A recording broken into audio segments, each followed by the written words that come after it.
operational matter. You just sort of backed off and didn't answer. So he assured you he was going to do X. Do you know if he did anything? Do you know if he ignored you? Do you know, what is the situation? I can't understand. Did you try and contact him? Did you write to him? Did you phone his office? How would you know if anything had happened?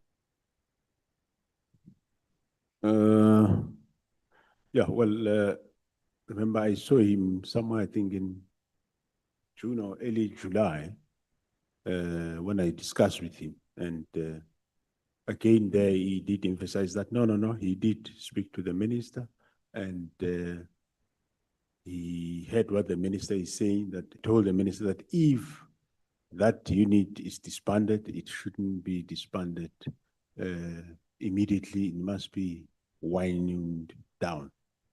But you still chose not to wind anything down, yes? Well, that's what he took it from me, because remember when I briefed him, I said, if ever it is done, rather let it be done this fashion, which right at the beginning I met him, he also said, no, I spoke to him, but I said, this is the option that it can be done. But that was an option you ignored because you didn't close anything down, correct? Yeah, I didn't. But remember, on the other side with the minister, he changed the meeting of the 6th of March. He changed where he says, no, this thing must happen now. But still we maintained.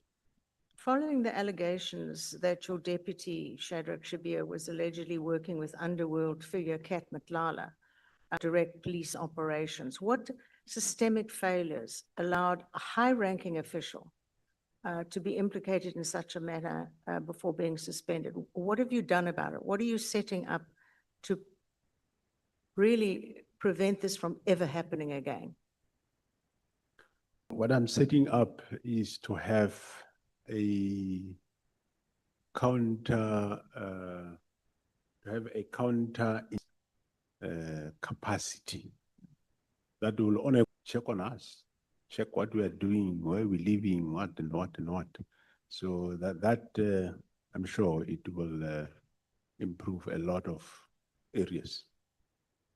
Well, you know, you announced that over 840 senior police members would undergo lifestyle audits by the SIU, but what is the timeline? I mean, what consequences will there be in terms of enforcing disciplinary action for those who really fail dismally? And I'm speaking again, let's refer back to all those with criminal records. Nothing's ever been done. And having raised it and caused such a fuss about it at the time, now people don't even recall that they have criminals within the SAPS. Even at your level, you're a bit vague about the fact that there are, but there are held reports through the then minister on that matter. Where is the consequence management that everyone in this country wants to see? Thanks, Honorable Chairperson, Honorable Member. As and when we do that lifestyle audit, if there are matters of concern, there will be definitely consequences. We will not tolerate it, we won't leave it like that. We will take action. Well, with all due respect, action has never been taken against those with criminal records. The timeline with regard to, as soon as we finalize the administration with the SIU, we will be putting clear timelines as to when it's going to happen.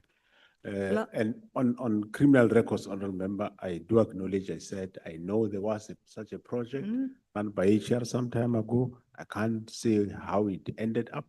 And I undertake, I am going to go back and look as to who and how many are they, what happened, if it's finalized. Okay, if it's not finalized, there are still people, there are processes in the organization to deal with that. Yeah. Final question, have you found links at all between the syndicates behind the construction mafia and local business extortionists and those infiltrating the SAPS? You say we find links? Yes. That's correct. There are? Yes, there are links, and we will deal with them. In the SONA we heard about the revetting of senior police management, and it's a priority. How far along is that process? Thus, there has been the last week, this week, the senior management either today or tomorrow. There's a group that is being briefed to say what you must bring, what you must, all those things. So it's happening. It's happening. They are being briefed in groups. They will submit necessary documentation. Excellent, thank you. Thank you, Chairperson.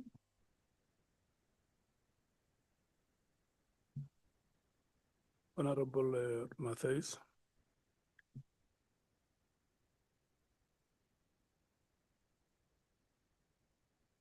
Thank you, Chair. Let me put on my timer so I'm not deprived.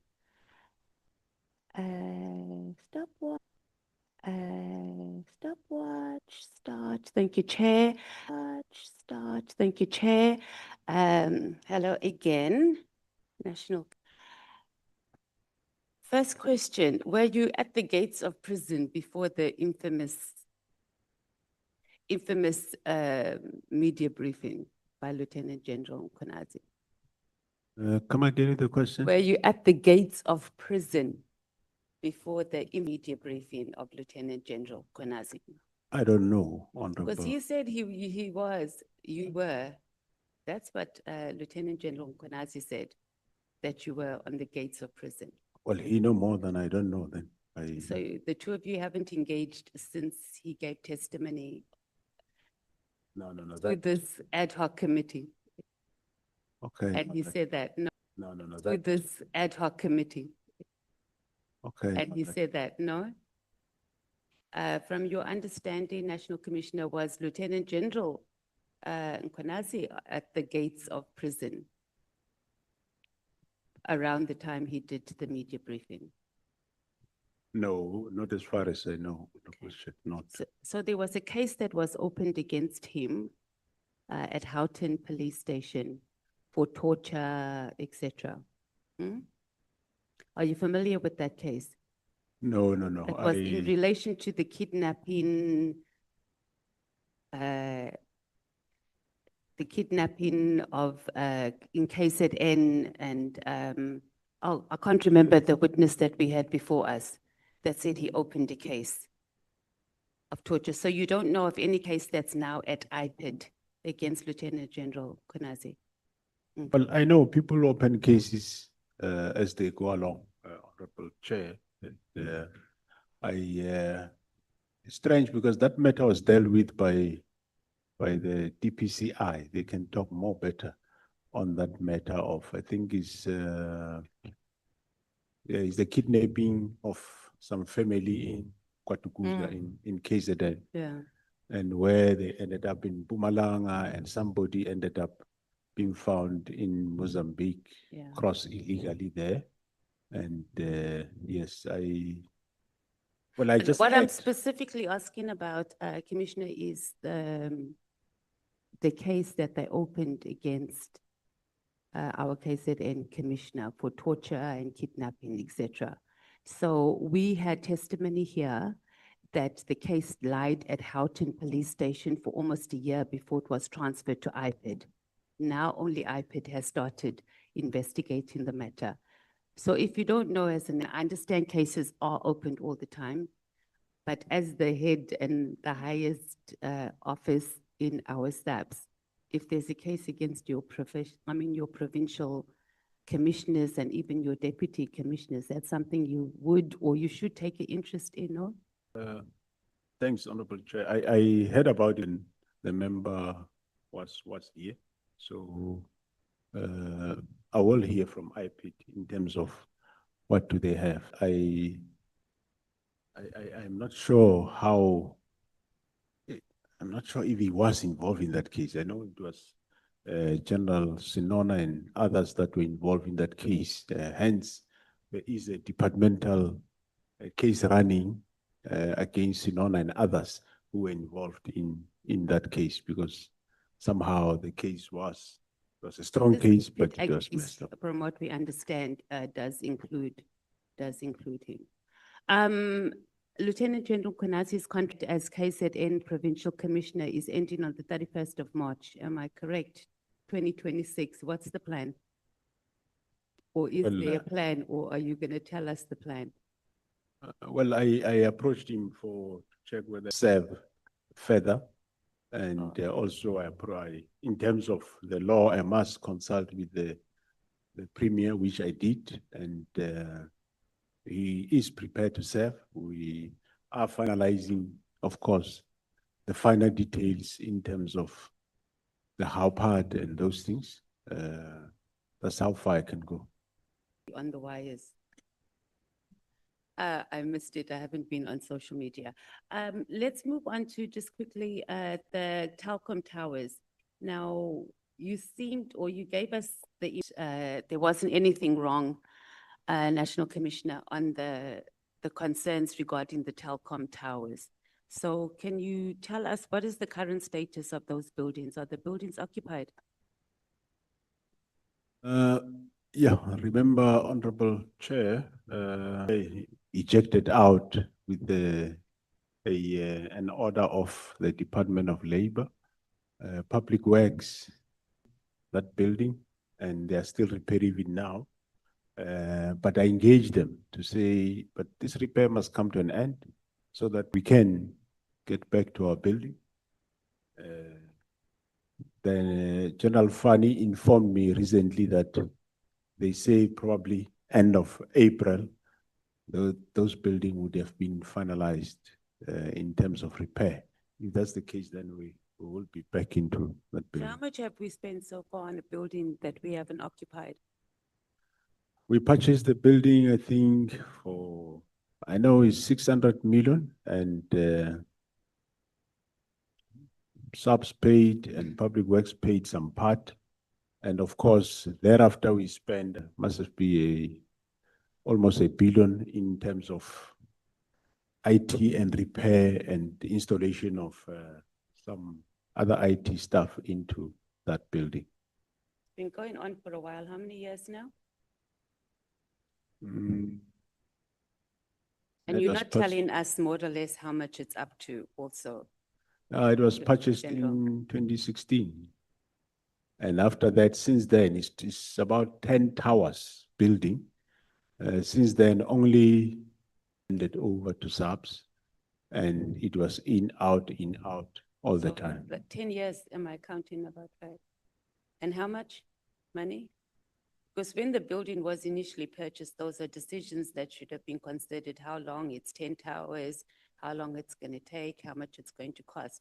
So do you agree that the purchase of these Telkom towers has spiraled out of control? There must be some level of, if it's not corruption or just total mismanagement, for us to have spent so much money and the police are still not, you're still not occupying the buildings.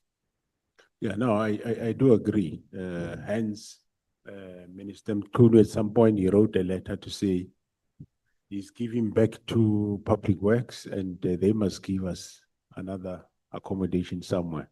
And then the money that we've already spent has SAPS? Yeah, but looking at things, the money that we already spent there would be a problem. So hence I approach them to say, fix, let's come into the building. Be held responsible for making that decision on that project, because it's a lot of money. Who's going to? Who's going to be held responsible? Who's going to be held responsible? Well, Because it's mismanagement, it's either the corruption. current Minister of Public Works was, I think he sanctioned forensic investigation to find out exactly that. And yeah, what I know is that every time we were there, we're being ejected out. And we can't force as an employer, force employees to be in a building which lays that you must stay out of it. And Yeah, so that part we understand, but it's the purchase of a building and not knowing the details of it. So there was not proper due diligence done, and it was a rushed purchase on the side of SAPS. yeah, I think the forensic investigation currently undertaken by the Minister of Public Works will be able to identify those responsible. Okay, we have a lot of forensic investigations. Okay, Lieutenant General Vuma said she was once reprimanded by former Minister Becky Cele in a meeting in relation to PPEs. Apparently, he wanted a list of companies to be appointed for these PPEs. Were you ever a part of a meeting or a discussion where Lieutenant General Vuma was reprimanded by the Minister Cele? I know that right at the beginning of COVID, there was, at some point, I was in a meeting where there was a problem around suppliers for PPEs. I think in one meeting, the minister said, when we meet, some people, I can't remember who, must come with a list of suppliers. And we went, and I think there was either no list or there was very few suppliers. And there was unhappiness. I can't remember the details. There was some unhappiness around why, because the pressure was, we need to acquire these PPEs as soon as possible. Yeah, I remember a little bit on that. So there was sort of some heated. Former Minister Becky Cele got involved or made recommendations or was concerned about the companies that were providing PPEs? As far as I remember, the concern was nothing to put on the table. We met and there was some subsequent meeting that's supposed to happen where we're supposed to looking whoever have whatever stock, let's buy whatever is there. And I think there was little or there was nothing on the table to purchase, and there was unhappiness. I can't. So he was unhappy about details, that. And the reason we're asking that is because when former Minister Becky Cele was here, National Commissioner, he was very animated and very clear that he did not even smell a service provider get involved with procurement in any way, shape, or form. So it's surprising that he had engaged in the very least around the matter of suppliers for PPE. But those were his words. I don't even smell, I've never ever smelt a service provider or engaged on anything around procurement at all. Also, just we're going to stay on Lieutenant General Vuma just for a little bit. Why did SAPS reject her application for legal assistance? And then maybe at the same time, you can just also answer what assessment was used to reject her application. It's legal assistance for what? For her court cases. Normally, the policy of the organization is if you are charged for any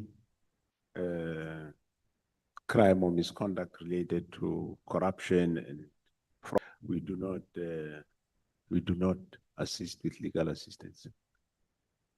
When you But of course, if you are rejected, and if at the end of the day you are found not to have, you are not guilty such that you didn't commit the crime, then you can go back and ask for your money.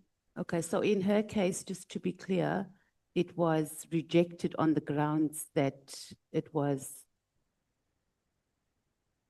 criminality involved. Yeah, well, even though I am not I'm not sure which specific in terms of rejection, because if it is for the IPID, they were assisted. I think, yeah, they were assisted. I think the then National Commissioner approved their legal assistance. And sure about the other matters? No, yeah, I'm not sure about the other matters, but on the IPID matter, I know they were assisted. So, yeah.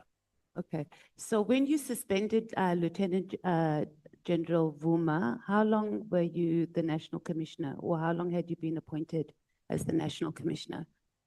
I was appointed 1st April 2022, and in June the same year, that's when we got the court order. Okay.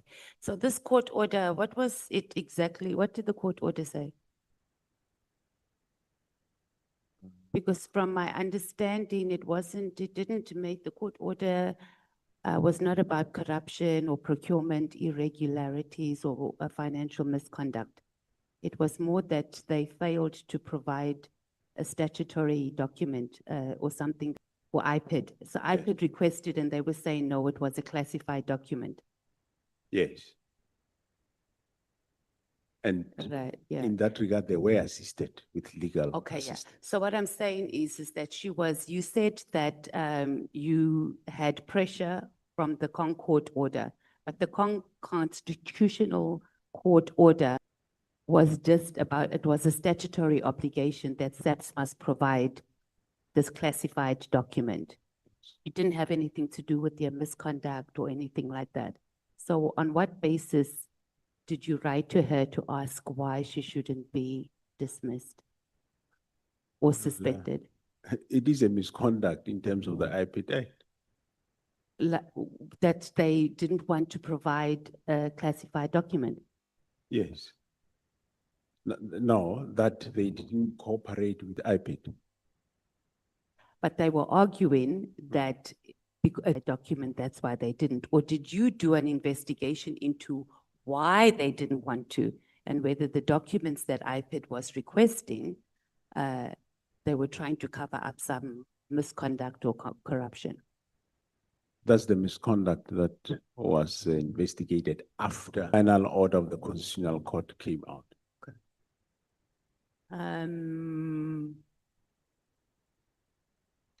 So you think that your decision to suspend her based on them following a process or her following the process rather of going and allowing the Concord to make a decision on whether they should supply or provide the classified document to IPID, that was justifiable?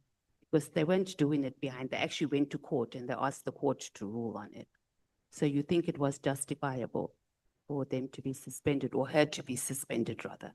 Yeah, there was misconduct right from the misconduct.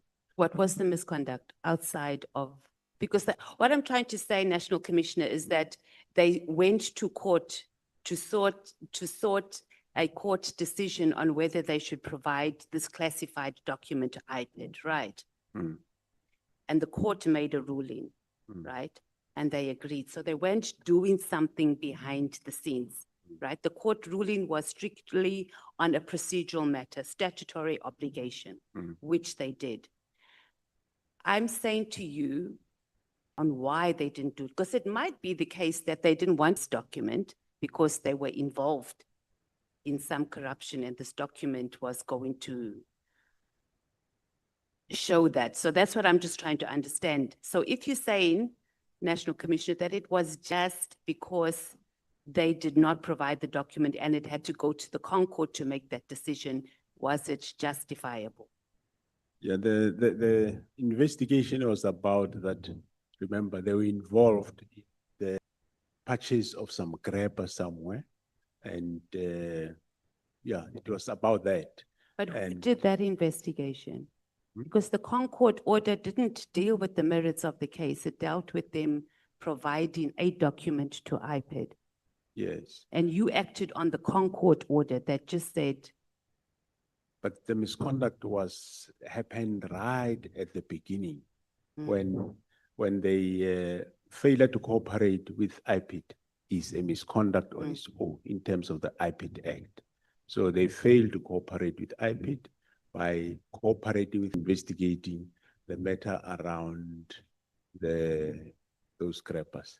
So the misconduct starts there and ran through all the courts until it went at Concord. So they prolonged the process? Yes.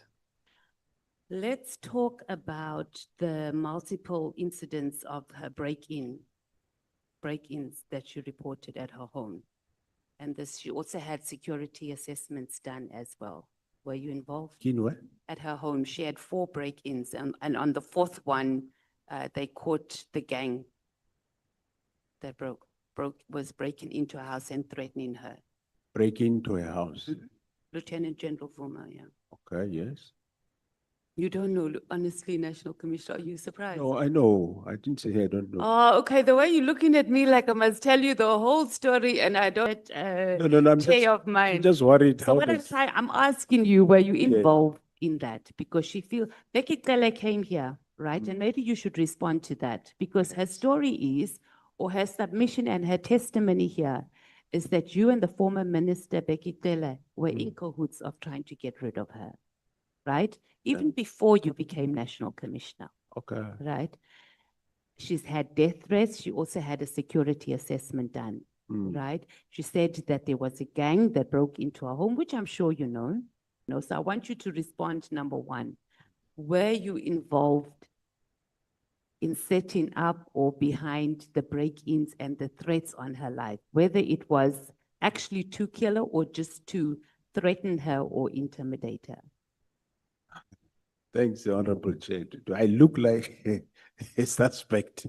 I don't know, I'm asking happens there. We've been hearing stories in SAPS, nothing surprises us anymore. So Yeah. we have to ask and remind you that you're under oath because when evidence comes up later, we go and open cases. Yeah, You no, know it's that. true, Honorable And you know, Chair. EFF is always first to go and open. I was not cases. involved. The way I know Minister Kele, he would not have been. I know that there was a break-in, yes, and there were people arrested, unless those people say they were sent by me. But I don't know of them that they have been sent by me. I was not involved, Honorable Chair, in that break-in.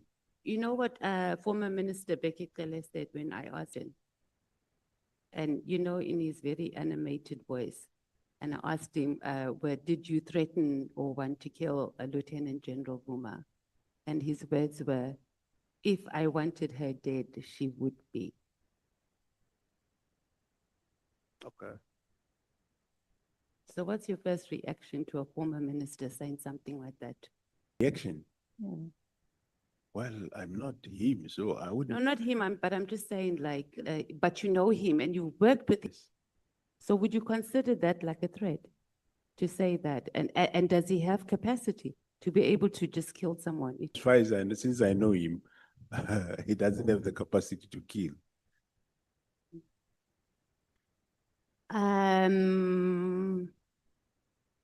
Lieutenant General Khumalo. So you spoke here, we asked you about him stating under oath that 90% of Gauteng SAPS is corrupt. And you said he's exaggerating. Should we have someone who is head of crime intelligence in the country come to the ad hoc committee, come to parliament under oath and say such things, but to the entire country? Did you engage him about that? Yeah, I did engage him, Honorable And- Chair, and? On that matter. And, Seriously, did you, like in a serious way, and did you reprimand him? Because I don't think it was just an exaggeration. no, I did engage him, and we all acknowledge that Yench and Gauteng province is affected to a great extent, but not as far as the 90%. But my question here is more outside of him. I'm saying that we have a head of crime intelligence, national commissioner, that can come here. It's either he doesn't take parliament serious and he can just spew out things that you as SAPS have not done any analysis or any research on and declare to the entire country that 90%, he just said that and he was very serious. It wasn't a joke. Yeah, So well, how do we take someone like that serious? As a nation, how do we take a head of crime intelligence serious who can come and exaggerate something like that in such a serious platform? yeah, well, I'm sure he's coming here, Honorable Chair. Maybe he will be able to give you the figures. No, he's but, not coming back. Okay. But I'm saying just you as a national commissioner, Yes. do you think Africans in a head of crime intelligence that can just come in a platform like this and just declare stuff like that? Yeah, no. It is concerning, and I engage him. And How did you engage him? Just nicely, like, I think you're exaggerating on 90%. Or did you reprimand him? I said, well, I reprimanded to say, but you can't No, say tell us how you 90%. reprimanded him because you seem very calm now. We want to see how you reprimand your generals. Well, I National can't Commissioner, give us a perform an example. act, but I told him that it can't Yes, be. you No. I When don't. they have a national commissioner that can reprimand his general. I can Because- reprimand. Ask them for sure. They know. Okay. But You're I not feeling convinced, but okay. Why do you think, National Commissioner, the level of infiltration or capture in Gauteng is as prevalent as it is? Or what have you done? Or how are we going to make an assessment on it?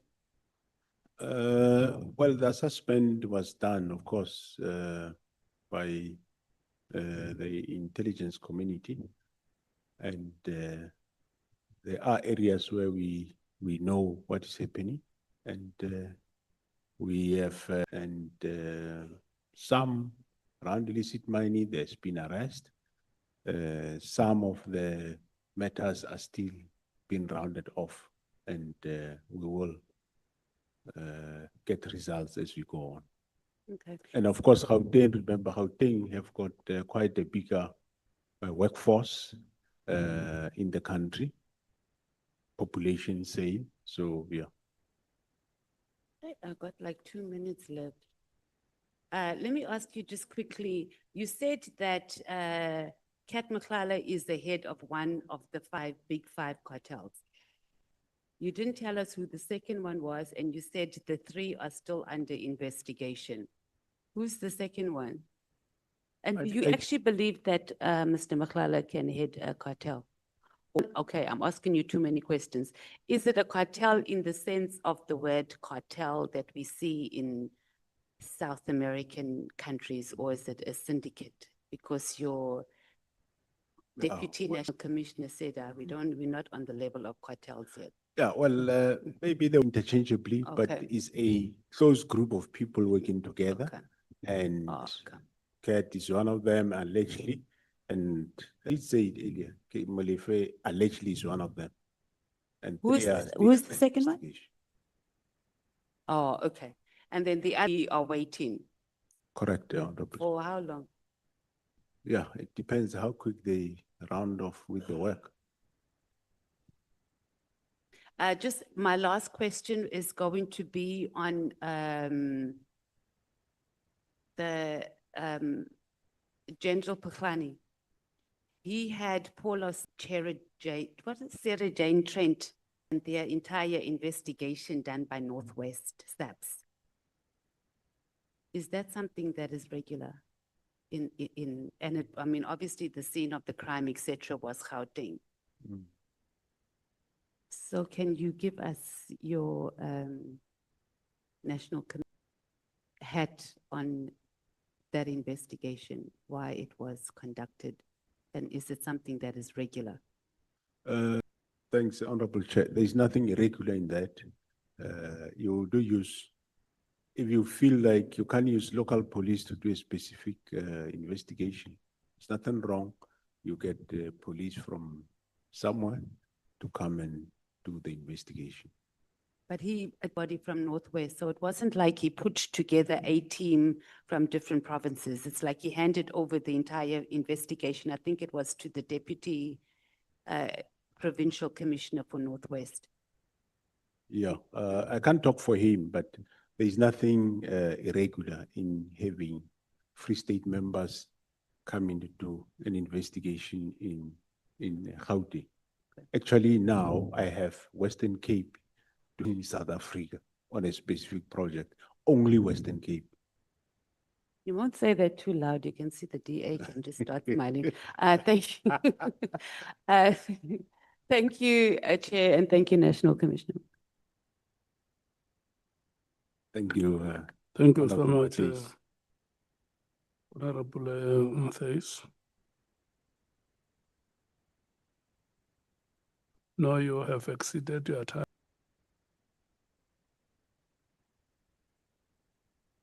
The next speaker is Honorable Sauls. Your time starts at 16:55 and it ends at 17:25. Thank you, Chairperson. General, good evening. Good evening, Honorable Member. General, I want us to be clear that I'm not speaking to you from a place of perfection as myself, but as an end of my shortcomings, I'm required to hold you and others to a certain standard, because to whom much is given, much is expected. In this very chambers, have been made publicly,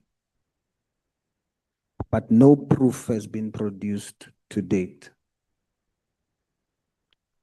When I directly asked whether some generals or I am told it cannot be said, still under investigation. Testimony has pointed to factions and two sides. We have heard it called a Zulu war on the record by former Minister Becky Cele. The State Capture Commission showed us that the elite will simply use the law to protect each other from arrests and punishment. The country is of the view that nothing will really happen to the big shots, General. It looks like this is just political theater, and I refuse to be one of the characters. The law of men might not do much, or it may take too long to act, but the Lord will act. Therefore, I chose today to look to our Psalms 91 says, "The Lord is a God who avenges. A God who avenges, shine forth. Rise up, judge of the earth. Pay back to the proud what they deserve. How long, Lord, will the wicked, how long will the wicked be jubilant? They pour, all the evildoers are full of boasting. God is not allied with a corrupt, a throne that brings on misery by its decrees. The wicked band together against the righteous and condemn the innocent to death. But the Lord has become our fortress, and my God, the rock in whom I take refuge. He will repay them for their sins and destroy them for their wickedness. The Lord, I will destroy them." Thank you, General. Thank you, Chairperson. Are you done, Honorable Sauls? Yes, sir. I'm going to request you to repeat that that verse. It's a very important verse. You know, when we speak about the Lord, that is a moment of do you have the generosity through the benevolence of the chair to repeat that verse or that statement you have just made?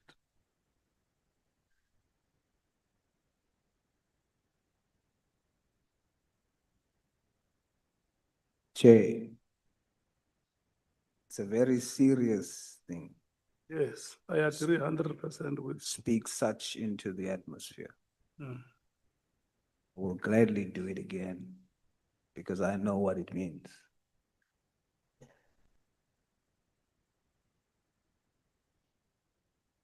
The Lord is a God who avenges. O God who avenges, shine, rise up, judge of the earth. pay back to the proud what they. How long, Lord, will the wicked, how long will the wicked be jubilant? They pour out arrogant words. All the thing.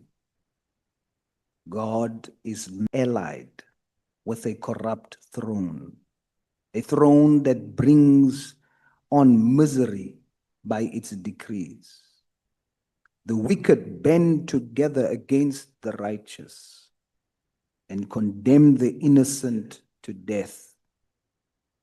But the Lord has become our fortress, and my God, the rock whom I take refuge. He will repay them for their sins and destroy them for their wickedness. The Lord, our God, will destroy them.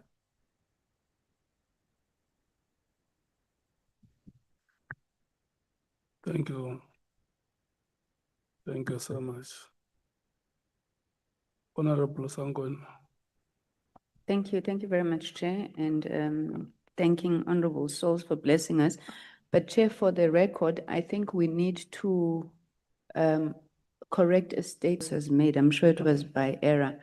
It was not Minister Ele who called it a Zulu war. It was Mr. Ketmatlala. Just for the record, if we could correct that, please. Thank you, Chair. Let's hear what Honorable Sauls is saying. It was actually Minister Taylor who said that, because I also questioned him on it. That's why I know. Yes, what Honorable Sauls says, he is right. The statement was made by the minister saying that he was informed by Ketmatlala that it's a Zulu war. So that statement was made by former Minister Taylor. Honorable. Yeah, Chair, I think it's both sides, boss. Even Mr. Matlala did mention that he was told by the former Minister Taylor that he is caught in between a Zulu war. So I think it came from this side to this side, then from this side to this side. Yeah. That's fine, Chair. It was We don't know where the Zulu war originates. I was withdraw. It's fine. was an osmosis in reverse. Yeah. Is osmosis and osmoregulation.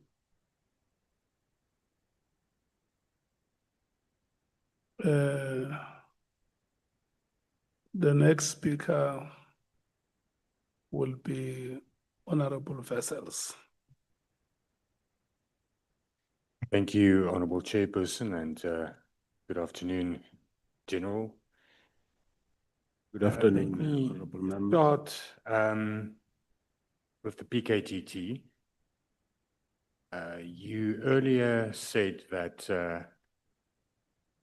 during questioning that you do not agree that the PKTT should be disbanded. You also, in just an extent, defending the PKTT when the Honorable Brayton that the PKTT's the proof of the good work that they are doing lies also in the investigations that they are doing with regards to the Big Five cartel. Am I correct? The Big Five cartel, that is done by being GC Ops.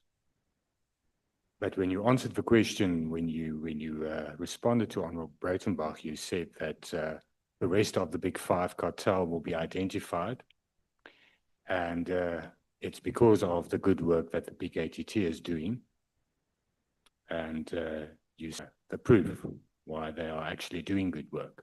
You remember that? Yeah, correct, Honorable Chair. Now, Commissioner, once again, I want to put the question to you that the PKTT cost a lot of money. Do you agree? If I think the figure that's in the presentation, 35 million rand, since it's in seen, am I correct? Yeah, correct. It costs a lot of money, Honorable Chair. That's more than 62 million rand, more or less, a year. Do you think, or in your opinion rather, does that cost justify the results that was yielded by the PKTT? According to me, Honorable Chair, yes, they do justify the number of convictions that they had, does justify. And But it's not a lot of convictions, National Commissioner. Mm. I mean, it's very, very few if one looks at the figures. If one takes that and you project it to the whole South African police service, if that is what a conviction costs, we have a problem. Because we have to convict a lot of criminals. We have a lot of criminals in this country. Yeah, Honorable, the investigation of this type of organized crime cases are not as easy. And well, out of all of the actions that we did before, the only one that worked for us is this one. Unless the honorable member, you say, let's pack and go back home and life goes on. I'm sure you public were employed by you, you have got a bigger say. If you say so, at the end of the day, it will be it.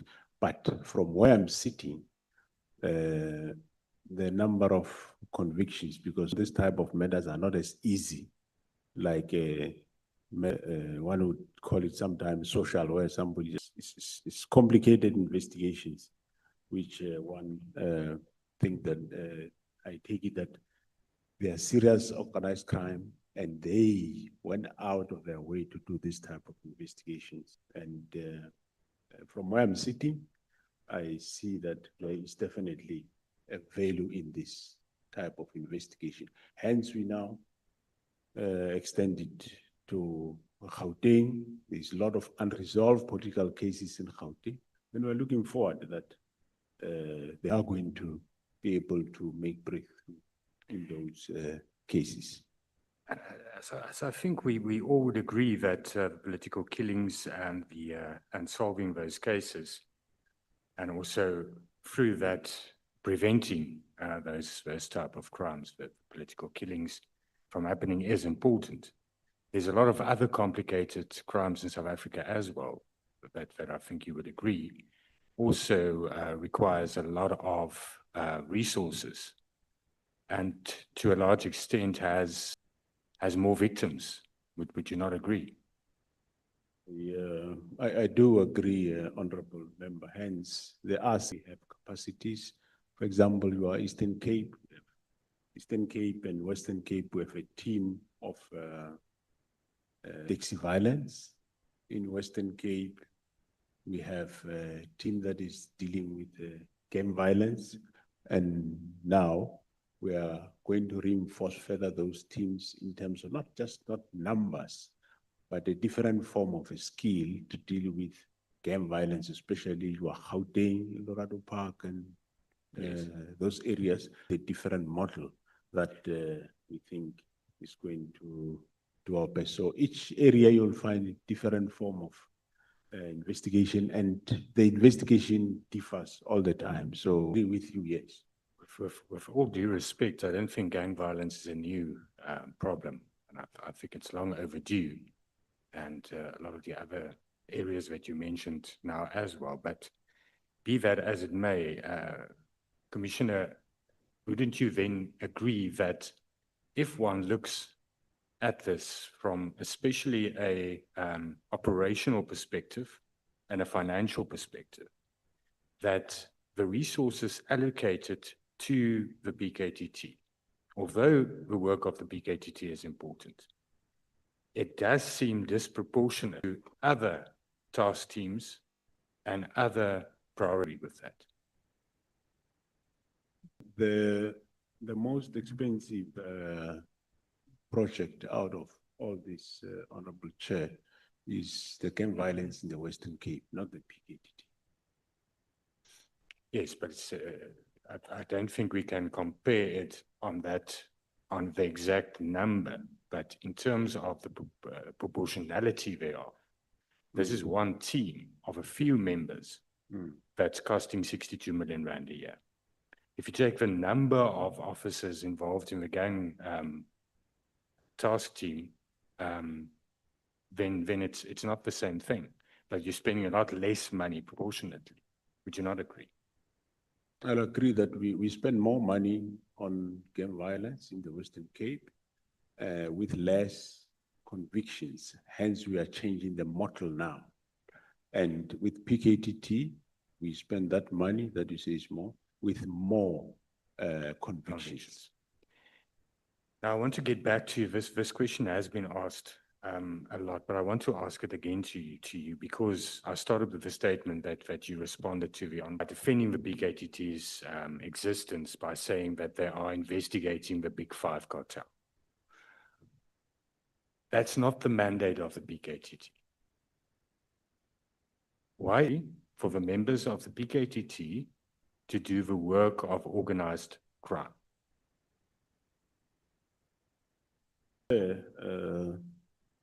Well, we use police in terms of the skill that they have. Wherever we see that we need that skill, we use it. Why are they then not moved to organized crime? Specialized people that then have the skills in organized crime, not rather used permanently to fight organized crime, which is a huge problem. Well, for organized crime, Honorable Chair, I did indicate when I think I was talking to Honorable Breitenbach that there is a strategy that we developed that we are going to have new teams dealing with that. But for now, I said we are taking the expertise of PKT, are multiplying it into other areas. Like I said, you go to Madlanga team, you'll find elements of PKTT. You go to PKTT Gauteng, you'll find elements of KZN PKTT. That's where we are expanding the skill in that regard. Not take PKTT and put them into organized crime. We don't see it will make any sense that way. Okay. National Commissioner, you became the National Commissioner on the 31st of March 2022, am I correct? Correct. That's 4 years. Your response to a lot of questions today and the previous time you appeared was that you are now doing this. You now have a new framework. You're now doing this. You're acting here. With regards to the security clearance, you're now acting. Why only now? What did you do for at least 3 years before now? When I took over, Honorable Chair, you'll recall that in terms of numbers, we were challenged. There is a lot that we did. We had to rebuild the whole management of crime intelligence, which we are still rebuilding. Remember, the vetting is done from there. So I did tell you that if there are no numbers we don't employ, there's no way I can get members. But after we have employed this 10,000 times 2 times 3, we have increased the capacities in all areas within SAPS but at least, that's why I said, at least the capacity in CI now, for the first time they vetted the more than 700 people in a year, which never happened before. So, yeah. Wouldn't it be better to have gotten rid of the rot first before bringing, because if you, for instance, have a bag of potatoes and there's one fraught potato in there and you throw in new ones, the new ones are also going to become fraught. Isn't that what's currently happening? You're bringing in new people, you're building capacity, but you're not acting against those that have actually broken the South African Police Service. We are acting on them. There is quite a number of people that... Did you act against the bid evaluation committee that approved the tender of Catton? There are people on suspension as you speak, and the process and the disciplinary is going on, but it's not all. Some are still coming. The unfortunate part was that the forensic investigation that will assist me exactly who did what was supposed to be finalized in December. Unfortunately, the team have been finalized of risk committee. I was talking over the weekend to the head of risk. They are working day, night, weekends to finalize that report. And she said to me, definitely end of March. So I've acted on some, but to complete the cycle, I need that forensic report. Those same generals that were involved in the BEC with the Nqola tender was subject to a disciplinary hearing or disciplinary steps not too long ago. Do you know what the outcome of that disciplinary process was?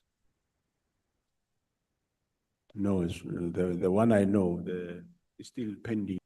It's The not one finalized. that I'm referring to is a very strange outcome that I've heard about it, but it's very strange. The proceedings were stayed due to the fact that they're permanently stayed, due to the fact that there's no documentary evidence. You see, National Commissioner, that's the problem. This happens under your watch. You're the accounting officer. You're the National Commissioner. The rod is very, very, these people are not only involved in one tender. It's years and years and years. You were Deputy National Commissioner before you became National Commissioner. And then when you use words earlier today, that we're doing the work, there's no factions. Now, quickly. If you say there's no factions, because that was your evidence earlier, but what is it? Is it just individuals? Is it one dog eating each other? Is it dog eat dog? Is that what is happening in SAPS? Because factions will, to a certain extent, explain it. But if you say there's no factions, what? Oh, let me count my words. What is happening then? Well, Chair, if a member of senior management, a criminal activity or misconduct by senior management, and the steps are taken against that one, you can't call that a faction. It's not a faction. But it's not consequent. You don't take steps transgressors. Why was General Khumalo not suspended at all? I explained earlier, Honorable Chair, that whatever that is alleged that a member has done it is conduct in terms of the subs. If it doesn't conform to that, then how then do you suspend a member? Well, otherwise, you will end up suspending members for whoever says this one did this, then you suspend. This one did this, then you suspend. There is policy, disciplinary regulations. You take that which is alleged to have been done, you weigh against the disciplinary regulation, and it must constitute misconduct in terms of the regulations, and you take steps. But if it does not, there's nothing you can do, Honorable Chair. Why did you try to settle with General Vuma and get her to accept her early retirement and sign a non-disclosure agreement? Because the amount of money of litigation that we were spending was becoming more and more if one compares to chasing whatever case is there. But you believe that there's prima facie evidence of transgressions on her side. Am I correct? Yeah, yes, there was. But you wanted to settle. Well, And so no consequence management at all. what I'm saying is, Honorable Chair, one did weigh against what spent in terms of against the same official. That's how one way that, and if we're going to spend more public money chasing this specific individual and which is closer to pension, then rather the person go. But if she was really, Those are the options that one way. if she was really guilty, and if she's guilty, then I think the public would appreciate, even if it costs public money, that an example is set so that this corruption ends. Because the problem is that if one looks and National Commissioner, you were here in the very beginning when we started this process. We all knew a lot of, about the corruption and the allegations and the rot and the poor performance of the South African Police Service. But I think this committee and what we've heard in this long time that we've been busy is so much worse than we could ever imagine, because of people that are actually guilty and that there's allegations and prima facie evidence against is astounding. But there's no consequences. People are suspended, they sit at home with full pay for years and years and years, and then then the cases are dropped, and they're appointed through police departments with big salaries or any other places, and there's no consequences for transgressions. And a whole national commissioner does that, and that's your testimony, because you want to, whilst billions are being stolen from the South African Police Service due to corruption. But you said no example. But remember, Honorable Chair, remember, it doesn't mean that when you do that, then it's done away with the criminal case and everything. The criminal case is still running. Where's the criminal cases against General Guma? It's still being investigated by DBCI and For 4 years. by IDED. For 5 years. Commissioner, that's very bad. That's really very But bad. currently the people that are on suspension, they are starting to go to their trial now. It's only the senior managers that we are enlisting the services of external service providers that we are still awaiting the state attorney to finalize those matters. Thank you, National Commissioner. I think the bottom line is that you cannot now tell us that you're now going to change the course of the ship that is sinking. You should have done it whilst you were the Deputy National Commissioner of Policing. When you were appointed as the National Commissioner, I know that you had to rebuild a lot of things, but certain steps you didn't take. And now it's as if it's news to you. It's not news to South Africans that suffer due to crime. It's not news to South Africans that see the corruption. And this committee highlighted it. And with all due respect, the buck stops with you. Thank you, Chairperson. Thank you, Honorable Vessels. Can I check how many more speakers do we still have? So that I can, James, that is given. You don't have to raise your hand. I'm planning to adjourn the proceedings after you have spoken. So. If you do that, I'm going to tell what you are doing there. I want to check how many more speakers want to speak after Honorable James. No, don't worry, Honorable Shongwe. Honorable Skosana, before he took the microphone, he said no. Honorable Shongwe will come later in the proceedings. Anyway. Do you think you also have a sense of Mkhwanazi syndrome? Do you think you have a sense of Mkhwanazi syndrome as well? Later doesn't mean last. Yeah, no, last is Honorable Cameron. Okay. Honorable James, you are 20 minutes, start now. Thank you, Chair. Good afternoon, General. How are you today? Afternoon, Honorable Member. I'm fine, and you? I'm good, thank you.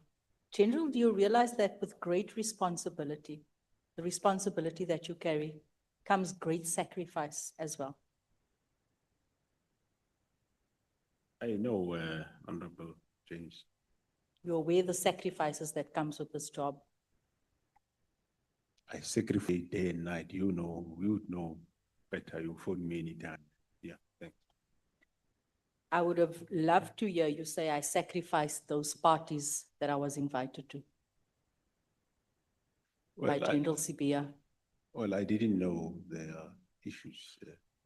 Because right now, do you realize that it could have been a setup? Yes. Knowing that what we know now, Yes. because parties are networking opportunities. Correct. So General Sibia was flexing, showing off his muscle, inviting the cartel, having you there as well, and exposing you to a cartel. Do you realize that? Now, when we look at everything, Yeah, now I realize, yes, might have yeah, you were happened. being set up properly, unfortunately. Yeah. I want to move straight away to what you and I touched on earlier on, right? Because ek het nog genoeg gehoor van PKTT. I want to hear about Gauteng counterintelligence, because that's where it's burning. Am I right? You are correct, Honorable Member. That we are barking up the wrong tree here. Am I right? By probing so much on PKTT and not probing about what's happening in the STARS team. Because this is where our eyes and ears are meant to be. We've heard a lot, we've heard many testimonies come and many people testify before this committee, generals, and give us the exact status about the PKTT. We haven't heard anything about the Gauteng counterintelligence. You tell us here today, since you said earlier on that your analysis showed that there's a clear link between this task team, that there was intention to stop the work of this task team, and this is why the disbandment of PKTT came along. Am I right? Yes, Honorable. I want to then ask you, how many active cases does this task team have? Yeah, I don't have figures, but More or less. No, it's quite a number. Must be between 10 and 20. Between 10 and 20 cases. Okay, what is the nature of these cases?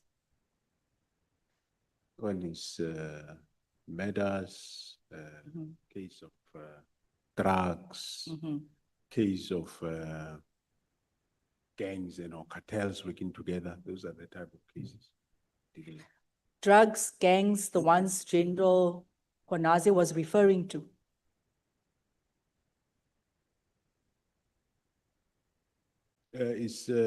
Remember General Mkhwanazi said that they're setting up our communities selling drugs. Gangsters, we cannot get a grip on it. He spoke about the cartels. Yeah, it's about the manufacturers and distribution, Of import, drugs. export. Everything that's like a department, it's like a company with various departments. Yeah, but unfortunately, Honorable Member, as we say, it's a counterintelligence investigation. We can just go as far as that. Yes, I know. What is the progress of these investigations, these 10 or 20 investigations? So you are asking, as I tell you, how far are we Yeah, with the other three? yeah. Before someone tries to stop it again, we want to know. No, Because it seems like there's heat coming from this team. yeah, no, we are getting there, Honorable Chair. It's safe to say so. You I can't say give me more. say we are getting closer to who, but the investigation is progressing quite well. And Any arrests made to date? any arrests? Yes, there has been. Well, this arrest, yes, they've been made and they interlinked, yes. Kat Mklala is one of the arrests that's been made. Correct, Honorable. Molefe, one of the arrests that's been made. Correct. Of all sorts, Molefe, murder, everything, drugs, same with Kat. Am I correct? Correct, Honorable Chair. And you say this is the task team that wanted to be stopped. I want South Africans to have a clear picture of this, the task team that wanted to, that the minister intended stopping. So you are saying to us today that the minister intended to stop a task team that made arrests of people that has 35 charges, Mr. Molefe, of murder and all sorts of things, drug dealing, drug manufacturing, the same with Mr. Kat Mklala. Is that what you're saying, sir? It's so earlier, Honorable Chair. Thank you, sir. Yes. One of the cases in this task team, does it involve Senzo Myeni? Miyewi, I can't pronounce that, but anyway, Senzo. you want to say that surname? Dankie. No. Meiwa is a different, it's a cold case team that is dealing with Meiwa case. Jerry Boshogo, It's correct, yes, same. part of it. Okay. Murder of witness D, Murder of witness D is the Madlanga investigation task team. Of Okay. course, it does have elements of both, yes, but it's a different one. so it is clear today that we should have been asking more questions about this task team, but clearly you also cannot reveal too much about it because of the sensitivity of the nature of the cases being investigated here and the links to politicians. Yeah, no, we can't reveal much. There is still. But there's a other- politician earlier on that the wrong task team was disbanded and the politician. No, I never said the question was, is there politicians and No, senior sir. police We officers? asked you earlier on, this morning when there was a clarity question, I said, did the minister disband the wrong team? And you said yes. Oh, yes, yeah. Yes. Yes, no. So by virtue of you saying yes, the politicians involved in this is the minister. He's one of the people that's been earmarked in these investigations because of the links, because of the chats, because of the exchanges that has been presented. We Yeah, are no, that- connecting the dots here. So it Yeah. is the minister. Yeah, no, that under investigation, yes. General praat net die waarheid. Yeah. That's all. Ek praat, Honorable Chair. Yeah, we want to feel you today. But I will not venture into investigation. Yeah, but there are certain things where the writing is on the wall. Yeah. Okay. It's very interesting to know that. No, there's still more charges coming for those that are out there. Even those that we've arrested already. There's Okay. more coming. Let's not compromise. Yeah. I wouldn't want to compromise the has- cases because I actually want to see these people that's been feeding drugs to our communities behind bars. Because it definitely is a cartel. It is a cartel. We thought that it's a syndicate, but it's a cartel simply because a cartel has basically infiltrated even the state and now serving as ministers. That is the extent, because that is exactly like the likes of Pablo Escobar. I'm going to move on. You previously indicated that there were efforts to disband the GC ops. What do you think, what was the main motive behind this and who stood to benefit? As I said earlier, Honorable Chair, if it got disbanded, so of course those that would have benefited, this arrest of Matlala Ketim, they would not have been there, or they would have gone out of bail forever. So they would have benefited, them and others.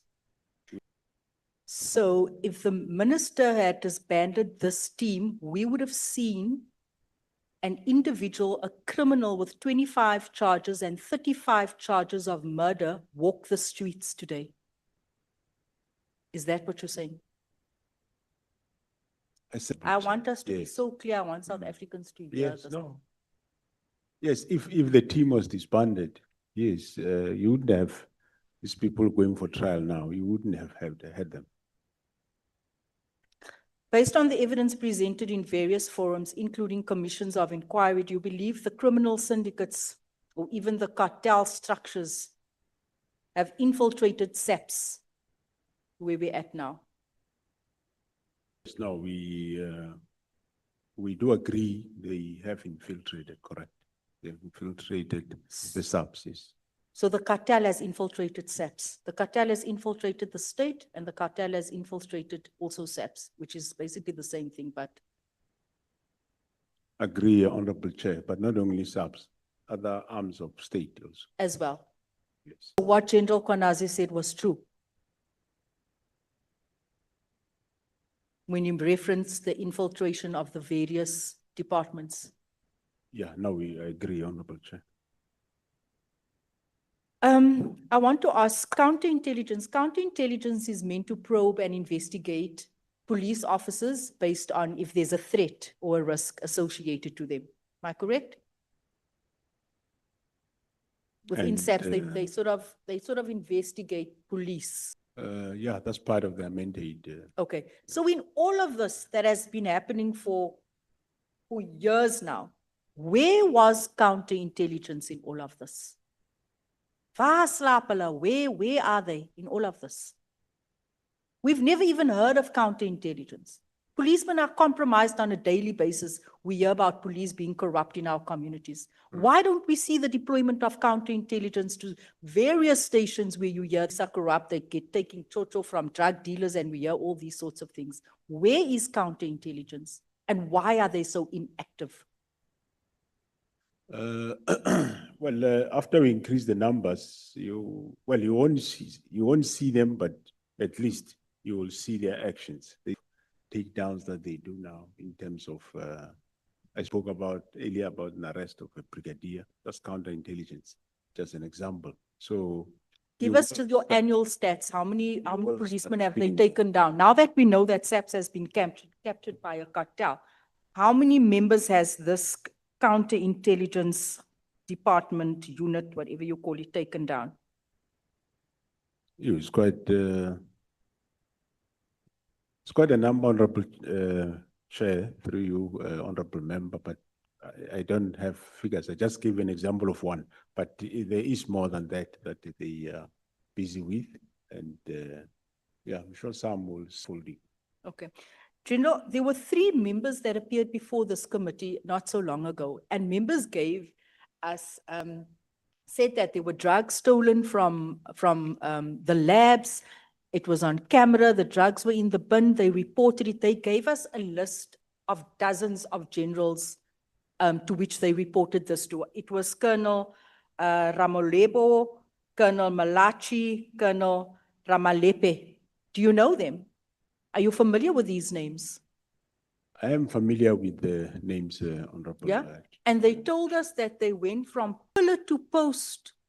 And at one stage, someone told them about, no, we can't deal with up another can of worms. They reported victimized going missing, and they went to everyone and no one assisted them, including you. Can you tell me how far is this matter? Honorable Chair, through you, Honorable Member, the matter, they did come to me to report. I took the file, I tasked the Division Inspectorate, and Inspectorate investigated the matter. And most of the matters in there have been investigated before and finalized. Some, not really, or we don't know what happened to them. And Inspectorate did at the areas which they don't know exactly what happened. Then I says, okay. They gave me feedback recently, I think Thursday last week. Then I said to the Inspectorate, now I'm tasking you to go and investigate those areas. But some of the matters, for example, somewhere I think they were accusing some brigadier's appointment wrongly, and that person was dealt with, fired. And then, but the person went through SSBC, the arbitration, won the arbitration, and is back. Some of those matters has been attended, but there are those that are not finalized, which I task this team now to say, now, you are not going to investigate, we are rectifying, you do this, you do this. For example, at the forensic, I introduced that there be a SOP in terms of the movement of drugs, how it should be done. So that's a new thing. But I went further to engage the NDPP to say, I can't be sitting with a huge lot of drugs. Internationally, that they confiscate drugs, take samples, destroy, and you keep your samples. If the sample says drugs, then you know what you destroy as 10 kg is drugs. So fortunately, the current NDPP is buying into that, and we are going to, we are finalizing our SOP in that regard. That will reduce, for me, that I must keep looking for storage of drugs. It will reduce drugs a lot. So we'll only have a little bit of samples. But there has been SOPs in that has, without specifying one by one of these members. I said they must be investigated, and we start rectifying. The team gonna start rectifying. I haven't seen them because I saw the investigation team only on Thursday. Okay. So I haven't seen So- these members to give them feedback yet. All right, so you intend giving the matter? I will after Please, a year General. after, because I was busy preparing to come here. So I will be able to give them that feedback. And then I have one more, not one, but two more questions. But you We- should not only accept that they are victims, because they might also somewhere be wrong, because some of them were found. That's fine, General, as long as there's movement we are and doing- as long as there's communication. Thank I also want to know, you touched on exhibits in the lab. Now, this is the reason why they go missing, because these cartels and these cronies within SAPS, they create the problem, you throw money at it, and then they roll over again. I want to ask, the exhibits, all the drugs, because I've been part of the drug dismantling operation 2 times. For how long do these drugs stay in the lab? Let's say we have a big drug bust at Tambo now and we confiscate millions worth of drugs. How long does it stay in your lab? What's the longest time drug exhibits has stayed in that lab? Well, where they stay in the storage, not necessarily in the lab, but they stay until the case is. Of years. Well, it depends. When the case take 5 years, 7 years, 8 years. So we're saying we have a drug bust today, and this drug bust will only conclude within 5 to 7 years. If there is an arrest, but if there is no arrest, get tested and disposed of. Where there are areas where we do confiscations, for example, and you end up not knowing who's the owner of the lab, especially those labs that are in the farms. I just, before I forget this question, just while we're on drugs, you mentioned earlier on the case that happened at DCS where the drugs was found outside with the member, I agree with you, that she couldn't be charged. This case, for some weird reason, happened under the 6th administration. And this case keeps on popping up. This case where they allege that General Mkhwanazi didn't make a drug arrest. Can you tell us why this case keeps popping up? No idea, Honorable Chair, through you, idea why it came all of a sudden during this administration. But you'll recall what General Mkhwanazi said, I think in the portfolio committee, it was communication between him and Mkhwanazi. That's how the case ended up coming back again. But I don't know the details, why something that was resolved come up now. Do you think it's an attempt to smear General Mkhwanazi? That's what I think, nothing more than that. That's what I would think. Yeah. General, I just want to see. If drugs and firearms are leaking from within SAP structures, which is extremely concerning. Looking at what happened over the weekend, the mass shooting in Eldorado Park, where 6 people were shot, a young girl, 18 years old, shot in her head. Looking at the previous week, the mass shooting in Westbury. Looking at shooting on Lavender Hill, I think there were 3 or 4. All these mass shootings, drug-related. Looking at the weekend, when I watched 2 gangs in Hanover Park, a gang fight live on TikTok for 2 hours, where eventually they were shooting at each other, smashing people's homes, and not a single SAPS van showed up. Does that not qualify General Mkhwanazi's statement where he said they are setting us up, our communities up for failure? Does that not directly link to this cartel that you are investigating?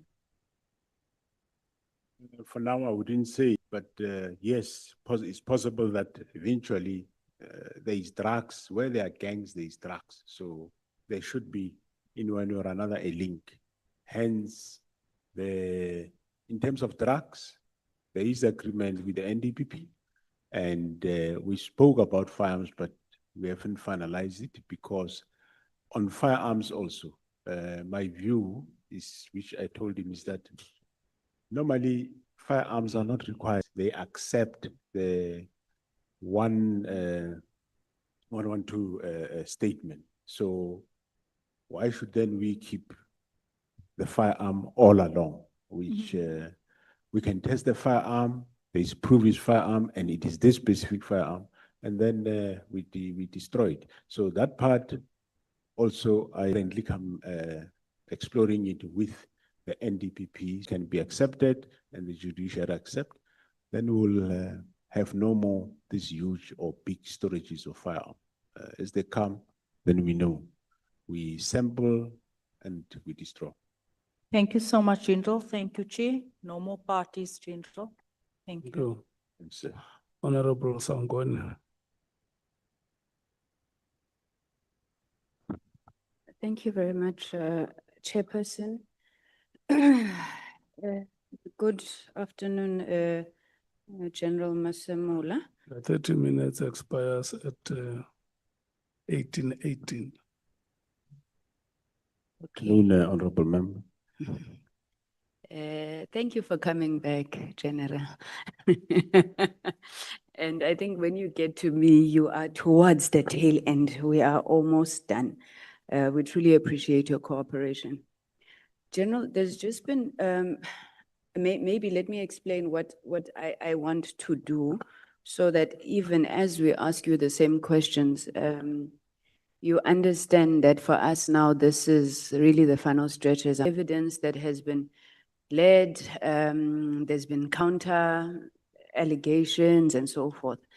And to be honest, let me not speak for everybody, I don't know what to make of most of it. What has been your view about what you've been hearing, by some of your colleagues that have come here? What makes it difficult for me, at least to conclusion, is that I think they're in SEPs,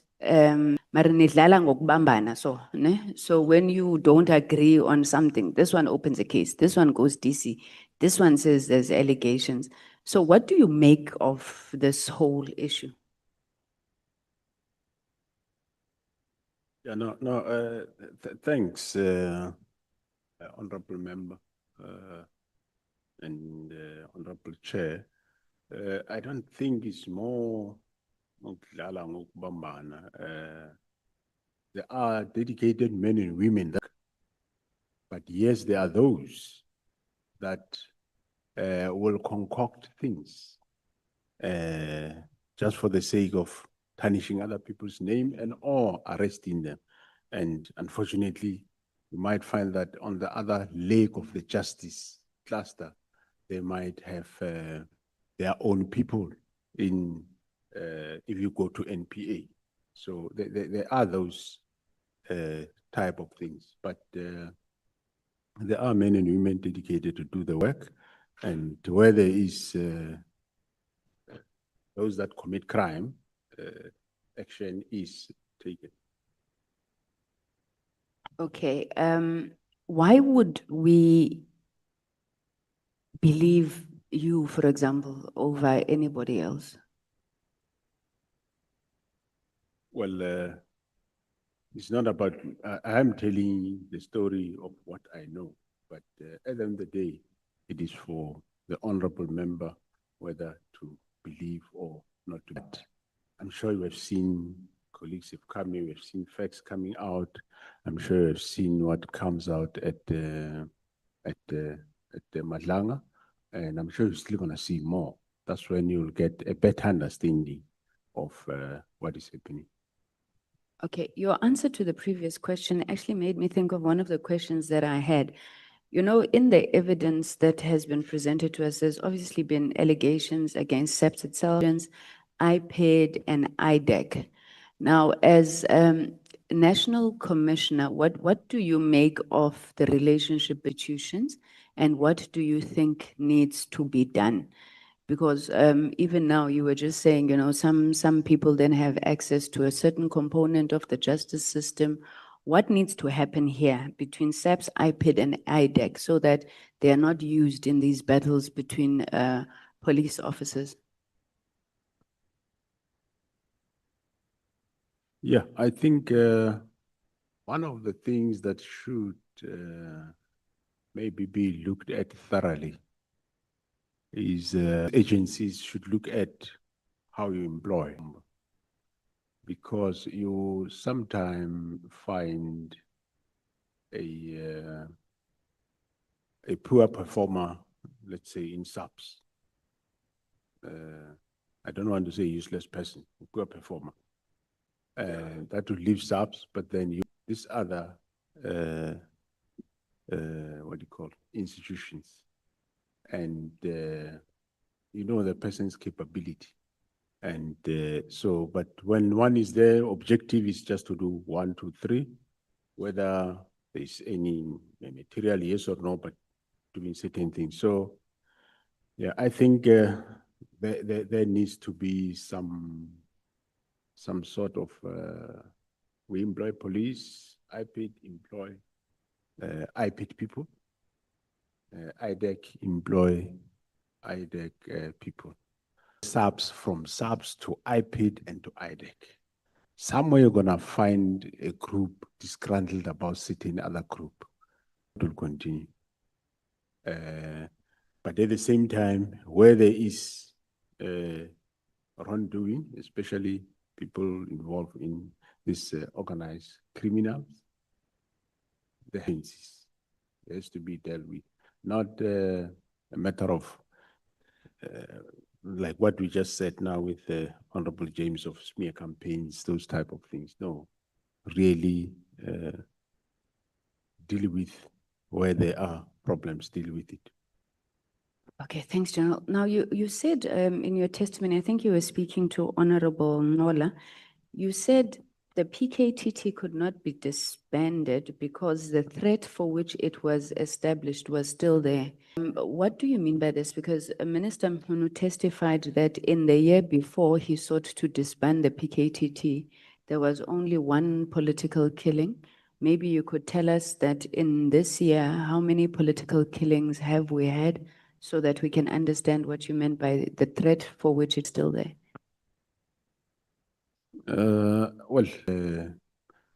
Political killings I would still remember is in that is last year March, is the one of Mandeni, and there has been other. I can't really offhand recall, Honorable. Give us a ballpark number. But also remember cases that they are carrying, that they are investigating. No, I get where I was going is to then understand if they need to be enrolled or whatever, why the team needs to be there. I mean, we have listened, throughout these proceedings, the numbers that, for example, you have Honorable James putting in terms of deaths in the Cape Flats, in terms of drug-related issues. So I'm trying to get to this PKTT, this threat that it's protecting, leave the ones that, because I'm sure most even when you were proposing winding down, you would wind down, but people who are running cases, investigations, those remain. So how big is this threat now as it sits based on the number of 1 in the previous year? And in this year, would it be, you've had more than 10 political killings? Yeah, I don't want to guess. I didn't do that. Unless at some point break, I check, but I don't want to. But bear in mind that there is over 50 traditional leaders cases where from KZN that the team is investigating. I think in 1 or 2 cases, they've made a breakthrough. There's still more than 48 to go that they must. Remember when these things happening, we just gave them extend that mandate to investigate traditional leaders, because in KZN, they were killed in quite big numbers. So there is still a lot of work to do in there. Okay, and then the average case cycle time for the PKTT as opposed to ordinary detectives, would you be able to give me a sense? You might not be, no, I don't really want to guess, but I know that some cases that there were sentences recently are cases from 2022, which there have been sentences now recently, but that needs to be worked out, and one be able to give it. Okay, so is it your testimony that the PKTT has got shorter case cycle times than ordinary detectives? No, not shorter, Honorable Chair. Not shorter because their cases are quite complicated. So if there was time, I could share this with you. Cases of 2017, 15, 18. This page is full of 2017, 18, and 19. And it's been finalized with a guilty verdict. So I think I've got that presentation, General. I think for more, you know, the indicators that you use to measure success, whether there's different processes in terms of ballistics, whether it's budget, but because you said, and I'm quoting you directly here, you said, this thing is doing well. And throughout these proceedings, we've been wanting to get to understand this thing that's doing well. But let's move on. When Mr. O'Sullivan was testifying here, he says that he received information that on the 3rd of July and the 4th of July at the Police College in Pretoria West, you and Lieutenant General Mkhwanazi were putting finishing touches on the presentation General Mkhwanazi would use on the 6th of July. Were you involved in the drafting of that media statement, General? I think it's the evidence that I gave already that the team came to brief me and I tasked them to work on the presentation for me and they did work on it. But General Mkhwanazi went further. Yeah. So what did you then do when you realized he went further, briefed you on? Well, after he have done what he have done, so that was what under the bridge and it was in the public domain. So is it the same sort of attitude that you had? General Khumalo said 90% of Gauteng is corrupt. Like, was it like, oh, okay, it's water under the bridge? no, I don't say it's the same matter, but there was no reason for me to chastise him after he have read what he have read. He went overboard. So I didn't see that need. Okay. In the evidence that you've given here, General Masemola, you don't seem to support this. There's lots of corruption in the criminal intelligence secret service account, the so-called slush fund. Is that because you believe that all is well there? I mean, I know you spoke about an unqualified report, but so everybody who alleges mismanagement, corruption in the slush fund, do you dispute that? I don't say all is well. No. There is some elements of people there would want to get their hands on the Secret Service account and do their nefarious things. But because they are being blocked, they will always cry loud that there is corruption, so that everybody attend and go, there is corruption. But when you get there, you don't find any corruption, which in actual fact, they want you to shift those people that are controlling the environment well, so that they can get in and start doing their illicit things. Okay, so as we're sitting here now, and this is why I was telling you, you know, that we're trying to mop up, your evidence at this point in time is that the criminal intelligence secret services account is run well, and we would therefore have no basis to come to a conclusion of corruption in the. Yeah, no, I did say that currently, yes, there is it? Okay. Security clearance before appointment, how long does this take, and your ability to recruit members quite quickly? Is it not hampering the work of the police? Indeed, it will, Honorable Member. Hence, I spoke to the DG of SSA that he needs to devise means and put much speed and pressure on this, because for now, posts that I've given them, but currently I've got quite a lot, over 48 posts of SMS that are vacant that I'm going to advertise. So those must via through them. Okay, So that may be a problem. And then have you signed an MOU already with SIU for lifestyle audits for SMS? no, we are in the process. Our legal teams are finalizing that. Okay. General Masemola, how do alerts work in criminal intelligence? This because we've heard evidence that said that criminal intelligence or the SAPS was informed before the murder of Comrade Sindiso Magat. What happened to that alert, and how was it that Sindiso was still killed when the police were informed before time? Yeah, well, that also happened before my time, and it also happened before Dumisani Khumalo's time. With at all, General? We look into it, we're investigating it. It's just that it's a matter of you can't do D before you do X. So that is a matter of chess that has to happen now. There is a witness that is in witness protection currently, but we're on top of the situation, on top of the case. It will be resolved, but And you will give an indication how that lapse happened, that we lost Sindiso Magat? yeah, I think yes.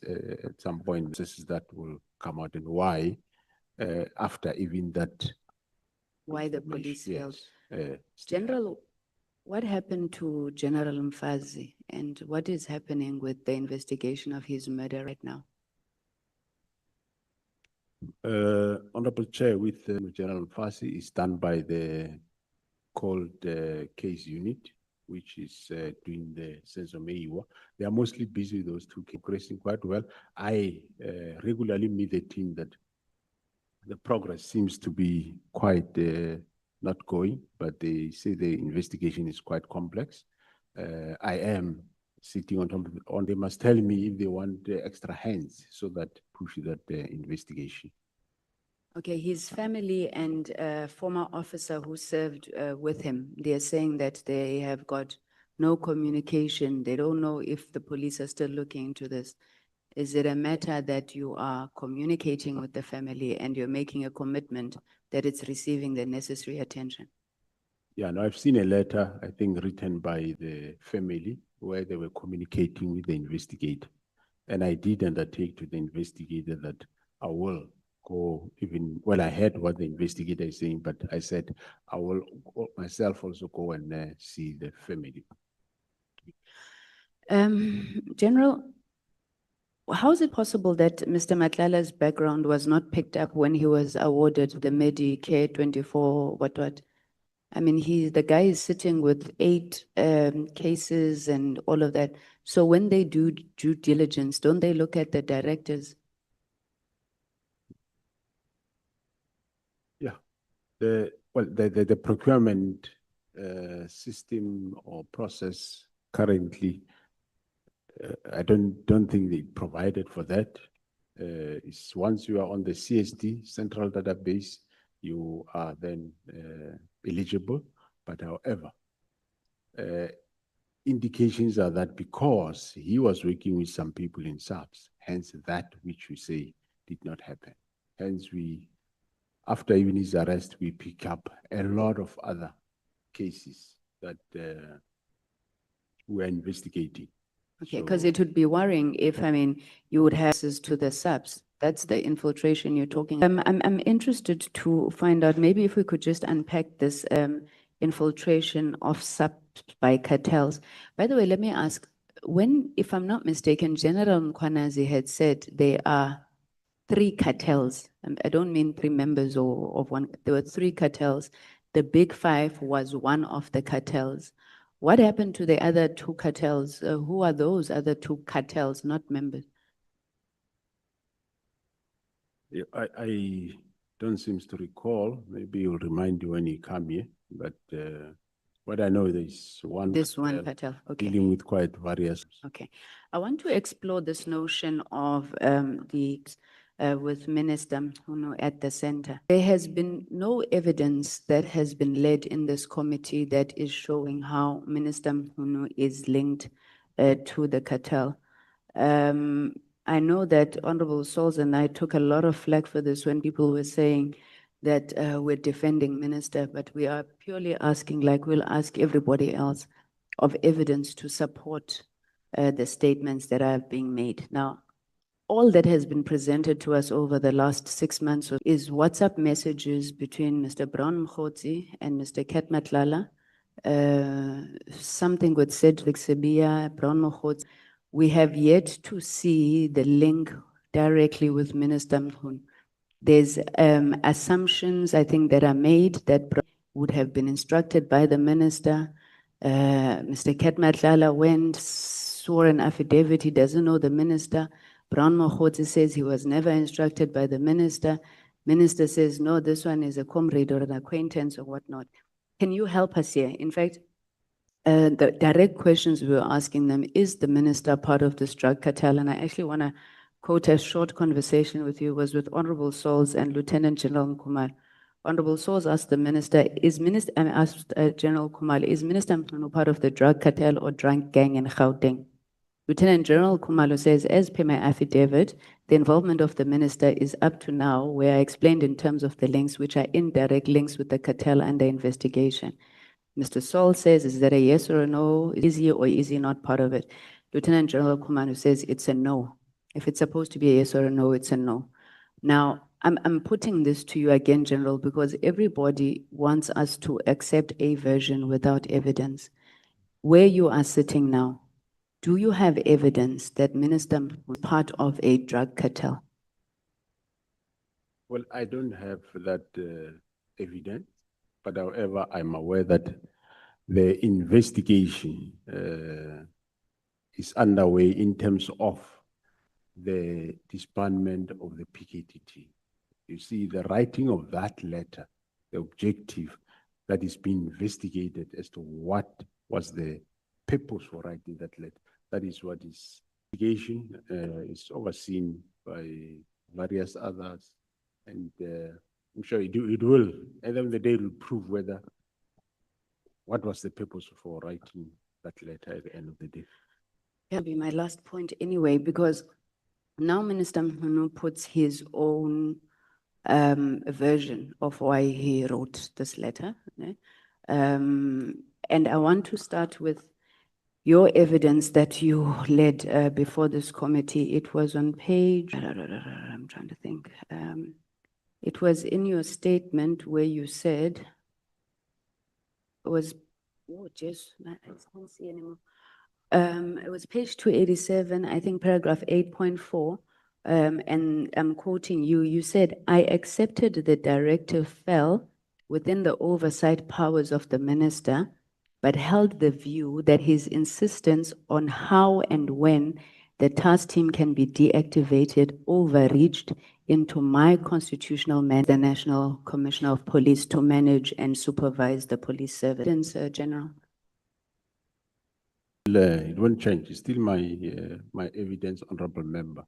But what I am saying is the main objective.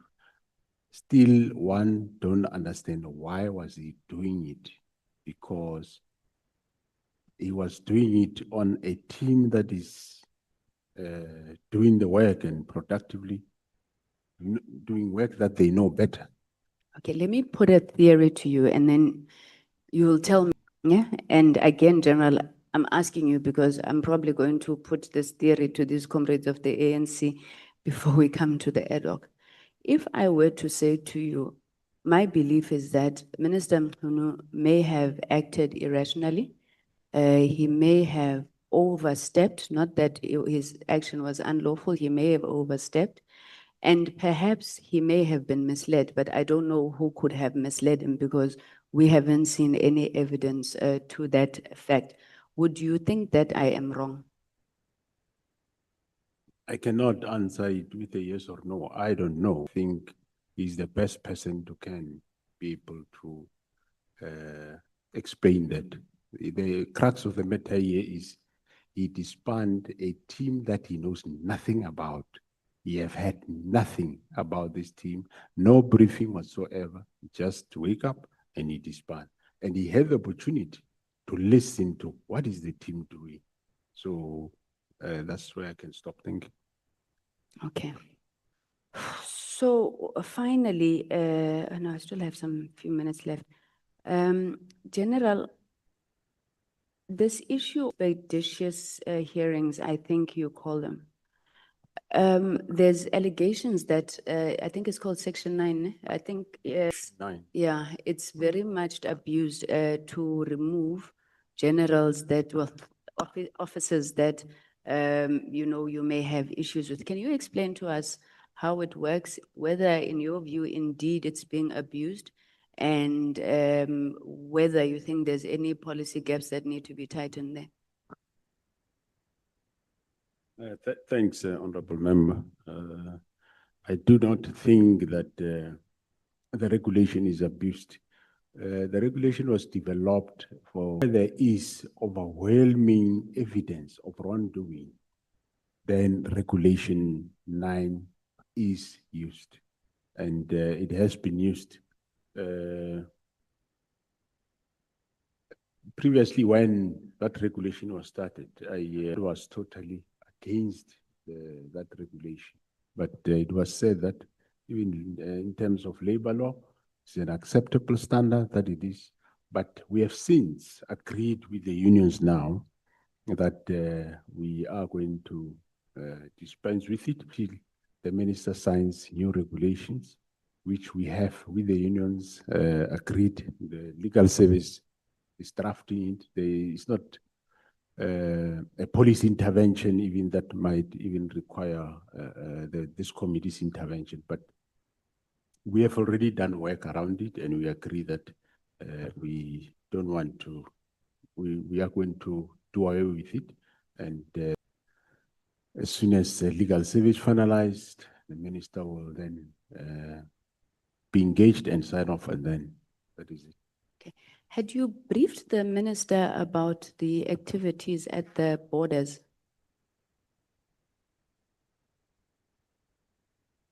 Activities at the borders. Yeah, in the directive, he gave 3 directives, right? In the letter, it was the moratorium on vacancies, and then the issue about the Border Management Authority. I'm trying to think what on those 2 items. Yeah, he was briefed. On both of them. Yeah. Then came to this decision to investigate the reason for the disbandment of the PKTT. You said you asked him in one meeting, why does he want to disband? Then he said something that you couldn't hear. When you sought to, I know they sort of fell into your lap, but have you looked for possible reason except for the fact that he's a member of a drug cartel? No, the investigation way, it will be able, the investigation. So we will prove can't this. make any conclusive statements then if Not we're still now. investigating. Investigation is still underway, Honorable Member. It will indicate as to what is. No, thank you, General. You've assisted me because I didn't want us to leave here thinking you are saying you are conclusive. You are still investigating at this point. Thank you very much, Chairperson. Thank you, General Masemola. Thank you. Thanks, Honorable Member. Thank you so much. It's 30 minutes exactly. So much. Honorable Shongwe. No, I promised you 30 minutes. Don't worry. We are after the Chief Whip, it's you. Chief Whip, your time starts now. Chief Whip. No, thanks, Chair. After him is you. No, thanks, Chair. General, I want to start from where Honorable Sangweni left, given the answer that you provided. In terms of our records or the information at our disposal, is that when we do an assessment of the statement or the affidavit you deposited in court, on the matter relating to Lieutenant General Sbiya and your assertion before the Adhoc committee, there is a bit of a contradiction there. Because, and when you answer, you'll tell me if our reading of that is wrong and in what way is it wrong. Because it seems to me that exactly on the paragraph that she was quoting, you had accepted that the minister has directed his authority, but on the court papers, on the Sbiya matter.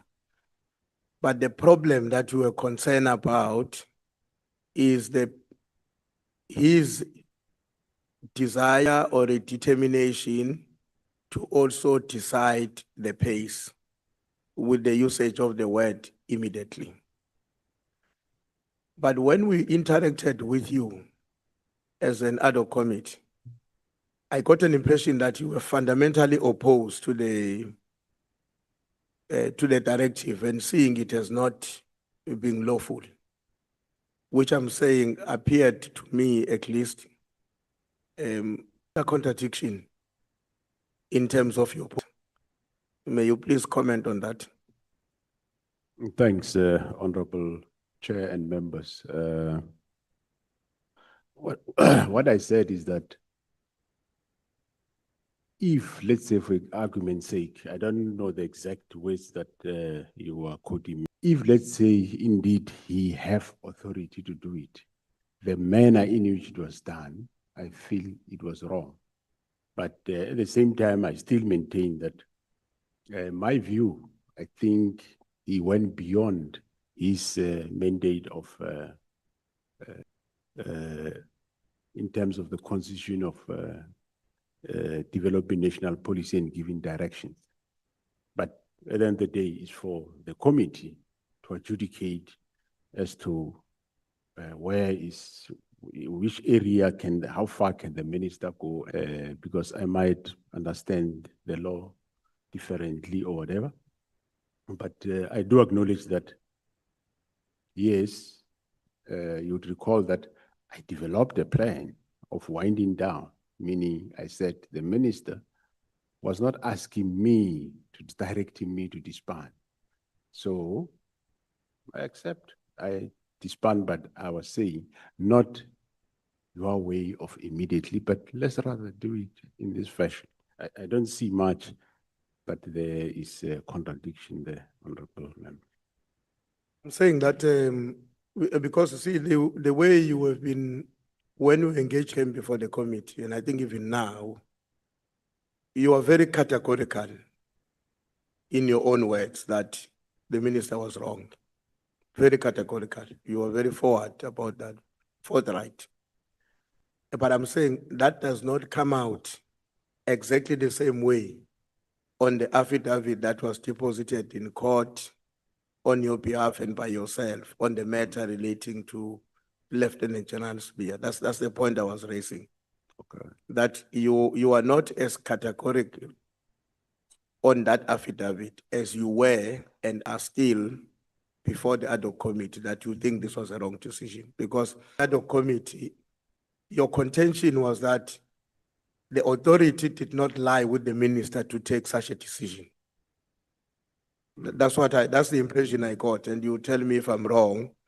But in the affidavit, the wording suggests, the way it has been crafted, is that, well, never mind the decision and the authority, never mind the authority to decide the way the minister decided. My main concern relates to him regulating the implementation, which you believe fall exclusively within your own domain as the National Commission. Thanks, Honorable Chair. Yeah, well, I can't remember the exact words, but what I said is, let's say for argument's sake, he have the powers that he was doing it. Then if that's the case, he was going on dictating, I think that was overboard. It's just an extension of what I'm saying. So we might understand it differently, but I was saying if he have that power, but going as far as saying, do it now, I think that would have been overboard, that power. From where you are sitting now, General, do you think that he had that power? It's some matter that the committee must decide on. No, but your own Honorable Chair. opinion, because My- we are our national commissioner. Yes, my own opinion, an opinion which might be wrong or right. I don't think he had the power to go as far as disbanding a task team, not even a unit, but a task team. I don't think he have that power. Generally, I mean, he gave you that instruction or directive. And assuming that, as you are putting it, you were of the opinion that he did not enjoy this kind of authority.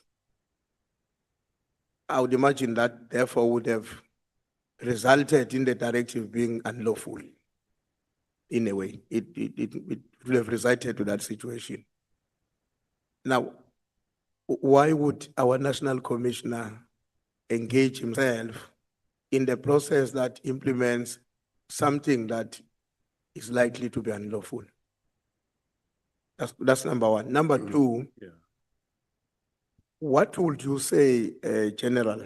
Somebody that says, no, the national commissioner was cooperating and moving along until the intervention by Lieutenant General Mkhwanazi. Had Mkhwanazi not intervened the way he did in public, the national commissioner would have proceeded the way that he and the minister would have agreed upon. I mean, the plans that you were working on, the date that were being extended, 14 January, extension to another date and another date. So how do you respond? Says, here is a national commissioner who was prepared to move along with something that, as a seasoned police officer, he was not convinced was in the best interest of the country, but he was prepared to move along with it for whatever the reasons. Only got assisted by the intervention of a provincial commissioner who was not happy with the developments as they were unfolding. How do you respond? I'm on record, Honorable Chair. I'm on record having said that this directive was not to say, I request you to want to, it was a directive, do it. And I asked for time to engage the minister. That time didn't come. I proposed my plan, sent to him. I waited for response. Response didn't come. I did all that I could do. In terms of complying with the directive. But I did make it clear to him that I think maybe is a responsible elder person. You would recall on the meeting of 6 March where I said, I asked the minister, Minister, why are you doing this? Take us into confidence so that we know. So that shows you that I was not happy in this directive. Hence, postpone the meeting 27 March came, there was no decision, and there was no disbandment of PKTT that me and you know. Well, there's a particular reason why I may appear to be staying over this matter a bit longer. Because I understand that as a police officer, you cannot implement a decision full. Because in this case, it's not about whether you like the decision or you don't like it. In this case, the question arises about whether the person who's deploying the decision is the authority in terms of the law.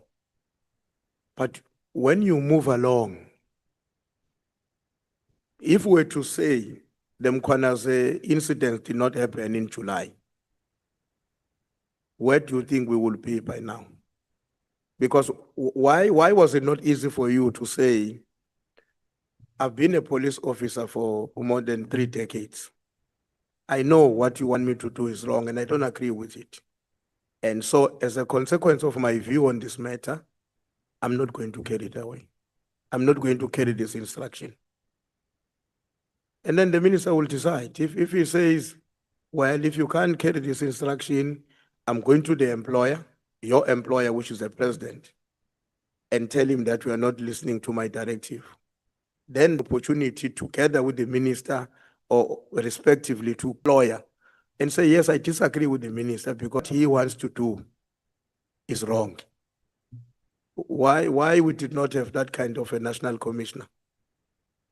Well, we do things differently. I might not done your way. I did my way. And I made it clear to him that I don't know why you do it. If we do it, let's do my way. And he insisted, let's do his way.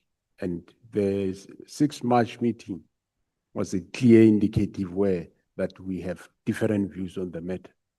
Then came the meeting of the 27th, still didn't work out.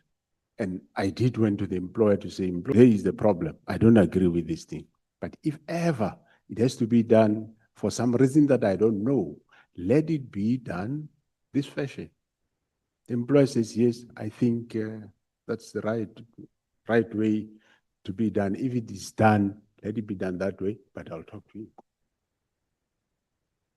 So you were proceeding with the winding down in line with what you had determined. If it happens, it has to be following. That's the approach you had adopted. Yeah, I would. Okay. I explained him, I think was on record at this forum, that his way was the most careless and dangerous way. I wouldn't have proceeded this way. Hence, I pushed that it be done my way. And hence, I never implemented anything until we finalized this matter. So basically, the question I was asking, where we will be now without the July 6, we would have been somewhere towards the advancement of the implementation of that decision, but according to your own way or your own plan. Decision was still going to be implemented, but according to the paces determined by you as a national commission. Well, if he agreed to that, but remember, he wasn't agreeing. The marching was the last straw where he said, no, this thing must come to an end and whatever. So, but even after that meeting, the decision was never implemented. So we'll still have behaving PKTT as we have it now. Okay. Or maybe we wouldn't have behaving me in front of you. That's also an option. Yeah, yeah, no, thanks, General. I think I wanted that part that is either was going to be you remain with the PKTT or you are without General Masemola as a national commission. Because my main worry was that I wouldn't want to see a situation where our top cop will be made to do something that, given his own experience and knowledge and conviction, he or she knows it should not be done. But we still move along and get it done on the basis that it was an instruction from the political principal in the context of a minister of police. That is the issue that doesn't sit well with me, because then if we were to be faced with that reality, it means that we will never have a national commissioner that stand firmly on the side of the law and the constitution, even if that places his or her own employment at risk. So that is the issue that I wanted to raise. The other issue I just wanted to check, General Masemola, and maybe somebody might have raised this question. You will tell me if you've dealt with it in a different way. You know, we have had many people appearing before us. Two of them, General Vuma and Hlongwane, who were making a very, very, very concerning statement about what they believe is some kind of a weaponization of the law enforcement agents, and with your name also somehow being implicated. What's your comment on that? Well, I don't even know that Hlongwane. I just heard about him saying a lot of stories about me. I don't even know about him. But Honorable Chair and members, I think I'm on record since the morning and last time. Khumani, the little I know is that when I took over and Khumalo went to see, I don't think he was there ever. He was not there. So I don't know what crap, but I know that he has been litigating Sauls for quite a lot, and at some point either he didn't come to work. I don't know. I don't know the details of his departmental case exactly, but I know that he was dismissed from the service, and there is nothing that I didn't take money at crime intelligence, and even on Vuma's side, I think I explained the whole thing since the morning. All areas where he said, yeah, I hate him for that. I just didn't wake up and find there is processes that I had to implement. And I followed those, and I don't know what else would have done. Maybe I would regret areas where I didn't take action against her, even though she was on suspension. So maybe that would have been the best way. But I think I did explain that all those areas that she, I neither here nor there. No, thanks, General. My last question, General, I'm going to suggest something that may, but I mean, as a society, it should not be impossible to imagine. I want you to imagine I mean, where a possibility of you as General Masemola,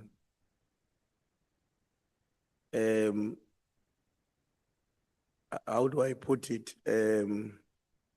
Let me say you take out, you forgive me, I'm going to call your name.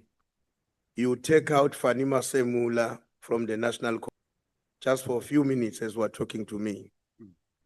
And then as Fani Masemola looks at the National Commissioner and all that has happened over the past 12 months or more as we've been grappling with this matter, and the fact that the Adhoc Committee and the Madlanga Commission of Inquiry will at the end be expected to prepare recommendations and maybe certain reforms taken, some of which may be required to be led by a national commissioner to turn around the South African Police Service, given the condition that it is in. Would you feel comfortable as that Fani Masemola to this national commissioner he has gone through over the past 12 months, that he can still be a trusted custodian to shoulder the reforms and do so with legitimacy in the eyes of the institution called the South African Police Service? So I'm asking you to speak as Fani Masemola, who's looking at the national commissioner, and with a hindsight of where we come from to be where we are today. Thanks, Chair. Okay, thanks, Honorable Chairperson. If I do that, I do not have a problem in that. I experienced that which we experienced over this 12 months. And I think it was during my tenure that, yes, these things came out, but they did not start now. Sorry. These are things that comes a long way, and they come out now. So I think, yeah, I'll be them, because now I know it's there. And unfortunately, the service delivery by the organization was being hampered over years by these things. It's not things that happen overnight. They come a long way. And further evidence, I think, will still, in both ways, give indication of that. So, as Fani Masemola, with confidence, with a team that I will select, I think we will be able to reform the organization and in the right direction. Thank you. Just one follow-up, General. You are saying the Masemola looking at the National Commissioner with the hindsight of what the chain that we've traveled would come to the conclusion that his interventions, his leadership, stewardship of the process of reforming the institution will enjoy the required legitimacy across the board in the institution and maybe society. That's the conclusion you are making. Yes, correct. That's the conclusion I'm making. Okay, Honorable Chair. Thanks. Thank you. Thanks, General. Thanks a lot. Thanks, Chair.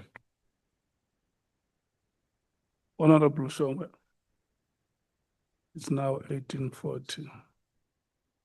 Your time expires at 1910.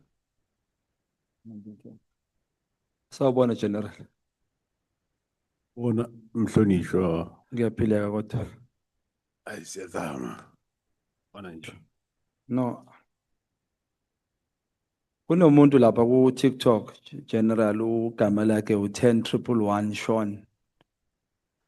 Uthi his deputy has a plot, house and renting an armored vehicle for 60,000 a month. I take it to Kulmango General Sibiya, is that so? I will take it that that's what he's referring to. Is it fact though that General Sibiya has a plot and is is renting an armored vehicle? What's the question, Honorable Chair? This guy who Sean 10111 on TikTok, he says his deputy has a plot, house and renting an armored vehicle for 60,000 a month. Yes, Honorable Chair. Is it Okay, true? I'm listening. Yes, there were reports, remember, some point that he's renting, yes, an armored vehicle from somebody, and he have a plot. So Paul Sullivan says, because you can't afford the lifestyle there, with your salary and your wife's salary. Sullivan always finds Usbiya credible. I wish it was a question for Sullivan, but it's a question for you, General. With the salary Nqola, do you think General Usbiya ngayikhona leyo nto leyo? Well, I don't think so, because I don't have a plot myself. I would love to have one, but it's matters that, well, initially one did take it that, remember, he left the police, he went to Gauteng, and he came back. So one, all the monies that when he resigned or whatever, he have bought that plot. But hence now, when I'm showing it, my deputy is right there at the top, so that it can clearly be seen who's living large beyond the means, and everybody can explain his wealth. Now me, I can explain mine. I'm ready. My banks, you just go there. They will show you how I paid whatever property all the way to now. So I think it would be fair that way. Thank you. Thank you, Chair. You know, Chair, General, I was watching Facebook now, not so long. Actually changed even my questions. I know what I'll be doing now will put me in harm and in danger. I fear for me. I would like to say it on record, Ukuti. I think it's changed SAPS, and I would like to say, go qinisela ndoda siyaphambili nawe. So ishintshe SAPS. And why am I saying that? I question Usbiya indlela ephila ngayo negebengu atholakala nazo. There's photos over social media with igebengu eyiningi, including the guy alleged to be a sniper, esibulele witness D. Last week I touched on a matter, asking Paul Sullivan questions when I was here, and prompted something engimangazile. What triggers my mind? Ukuthi yesterday, udutshulwe taxi owner nomfazi wakhe at Delft last night. Sometime in this week, a young boy shoots two people for nothing and kills them. And that happens in Cape Town, where soldiers are deployed. But nothing has happened to change life abantu base Cape Town. Disregard the race. You check into that, that tells you what we still need SAPS, not SANDF, we need SAPS. But what causes that is there's this tax that we have in the SAPS. It's this unvetted leaders with SAPS. When I ask Upolo Sullivan, why didn't you investigate Umandla with a plot of 7 million? Azangang pendula. Why did you opt for General Pashan, who has a slip for his sound system, a proof of payment for his sound system, but you leave General Khan outside? Guess what happened? To come to Durban, somebody wanted to see me. People went into the office to make an appointment to see me. I flew to Durban. And when I got there, General, figure madoda amabili who are having a factory of cigarettes in Maritzburg. You may know them. They take me to a security company, security office. Actually, they asked me, they invite me to that office. Is it Morningside? Not far from Cubana. When I entered, they spoke to me and said to me, what did we do to you? Ufuna. My response, what are you talking about? That house has cameras, General. As we are speaking, obviously, make promises. We'll look after you. Don't do this. And why? Speak to this guy. There's somebody who wants to speak to you. Who is that? There's somebody who wants to speak to you. Who is that? No, look at the phone. They're forcing me to take the call. They make a video call. On the video call is a person I don't know. It's my first time seeing that person, but I'm told this is General Khan. Now, my question is, the guy speaks until his eyes were red when he was speaking, as emotional as I am right now. Suffocating me. Come see me Thursday in Joburg or Friday in Sentin. Let's talk. What's wrong? Yes, on record, I don't see there's nothing wrong in that because that's how we politicians get information. But what worries me is what these two families say to me. There's a family of Majajan Seka who died, a makeup artist who was shot in the head. That family says this case, somebody worked on the case, and they allege Kalu covered for this murder case. Family is a family of Dr. Abdullah Munshi, who was killed in an alleged road rage. A car bumped into that car behind. The doctor went out and he was shot. But on the street, it said that the father of the son who went to hospital and died on the hands of that doctor is the one that he has killed that doctor for revenge. And again, General Khan's name comes out there and says, it's said to be, he's the one who is the protector. Now, General, it is alleged that us here in Parliament, Adhoc, we won't see that person sitting because he claims he's protected. He claims all of us are taking something from whoever he says it to. I won't reveal my sources. I had left that thing. But when I was in that house, that prompted me, if this General Khan, if he is as true as he says he is, why is he not applying to come here for his name, but instead he opts to call me and invite me into their office? Why? Now, Chair, it is important that, General, you rush this. What do you call it, James? Is it this process? Lifestyle audit. Lifestyle audit, Honorable Chair. This is what I want to know. General Khan lo, nama business, nama 10, nama lokunja, nama franchises. Why tataphi mali? But question to you is, who is General Khan currently and what is he serving as? Thanks, Honorable Chair. He's a Major General serving at Crime Intelligence. Intelligence, I might. How did he join SARS? Correction. I don't have that offhand. The allegation that he was an agent before he joined, is it true? Can't vouch for that. It might be, but I rather opt to go and investigate, and then I'll write to the chair, Honorable Chair. The issue that he helped in drugs, what happened, Lab?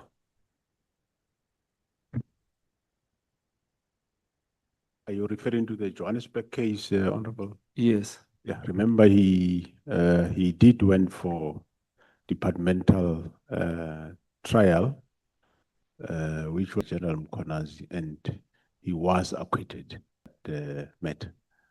But what were the allegations? But currently, I think it was like I can't remember well, but I think it was like he assisted or people to take drugs or something like that. And General Mkhwanazi found that actually he assisted in a good way and he acquitted. But currently they have some new investigation because it looks like the problem was some trade-offs. Labs did some trade-off, and probably now I'm sure that which they promised is not materializing. They slowly turning back. So there is some new evidence coming for in that matter. So it's a matter that is being relooked at. We are one general. When some members are making money from drugs, and basically from our youth, it gives me a problem because you see in the suburbs, especially in Cape Towns, criminals know that they can't go there because they are sure that police would catch them. So the fastest, they'll be caught very, very soon. But in township, it takes long for that to happen. So I want us, General, ukuthi lesibindi eninaso nina, nami ngicela ukusithwala namhlanje. Asambeni madoda siyokhulela abantwana bethu. Liyaphela izwe lethu amadoda. Sinamaphoyisa esingazi ukuthi imali engakayithatha. What's the need of a person who has serious money to stay in a rank of an office of a police officer if you make millions in monthly? Why don't you leave that space for somebody else that greedy? It doesn't make sense to me. So I want thing. There's a case that was pursued by DA, Yaga General renting his house to the state. Okay, yeah. DA members will remember that. Do you remember that case? About it. Yeah. Can you say something about it? I was in that space at some point and I was chased away. So but I will be able to follow it up. Yeah, but Julius Malema, it was alleged that he rented his own house to the state. Was that legal? No, it can't be legal, Honorable Chair. Then how come Farouz Khan has a similar case where he rented in to his state, but nothing has happened, and why ungakam charge? Honorable Chair, that came to my attention now, especially when I was asking General Khumalo now about the security clearance of Madondo and Khan. That comes to light, and he's investigating that because it's not right, it's irregular. Ubano investigator. General Timsan Khumalo. Okay, ngicela ukuthi athi ukuphakamisa inyawo ngoba izwe lethu liyaphela. Ku wrong umdlulu ukuthi aqashise indlu. Why ku right ukukhandla and uhleleleni lapho. Lana ngicela ungichasele hlalo General. Angina understand, I just need clarity on this ukuthi iPKTT is the one there esingayo namhlanje ethole zonke lezi zinto lezi. Lema cases like aba investigatwayo. And one reason abayisetshenziswa kakhulu ukuthi kuvalwe iPKTT ukuthi iyabiza imali. It's too expensive. So the new task team formed by the president, is there a need for it? Where else would the same cases they are going to investigate actually yibo laba, and there will be money for the new task team, but no money for this? Missing something or I understand? Thanks, Honorable Chair. It's not a bad idea, Honorable Member, because as I said, we take the skills of the PKTT, we implant it into this new team, including the new PKTT that we established in Gauteng. So we implant that's there. And the good thing about it, we screen people and we don't hide it. We tell them that as you do the work, remember all the time we're behind you, we're looking at you. If you off ramp, we will catch up with you. Working well, the strategy is working well. They work as a team, no individual person. So I don't think it's a waste of money. It's an expansion of skill. Thank you. Sengizoceda baba sesekhona isikhathi esiningi kodwa ngifuna ukuvala ngenkulumo eziwu-2. Ngizocela General ukuthi ungikhaphe lapha eModaphi. Kunama ex-officials, ama-warden, abo-Themba, they came to my office complaining nge-corruption eyenzeka lapha. Ngifuna siyobopha, ngifuna ukuyobopha eModaphi. Kunamabonda awe 500,000 kodwa lingaka. Kunabantu nje abahlukumezwayo lapha yana. But if uMinister Mkhunu wenza amasonto kulamalanga lawo. So wenza ama-event wesonto. So ngicela siye siyomkhulekisa ngoba uNkulunkulu uyadinga ukuthi abantu abakhulekayo sibasiza. So I'm also inviting you. General Minister Mkhunu is hosting events around the country, church events. Thank you, Chair.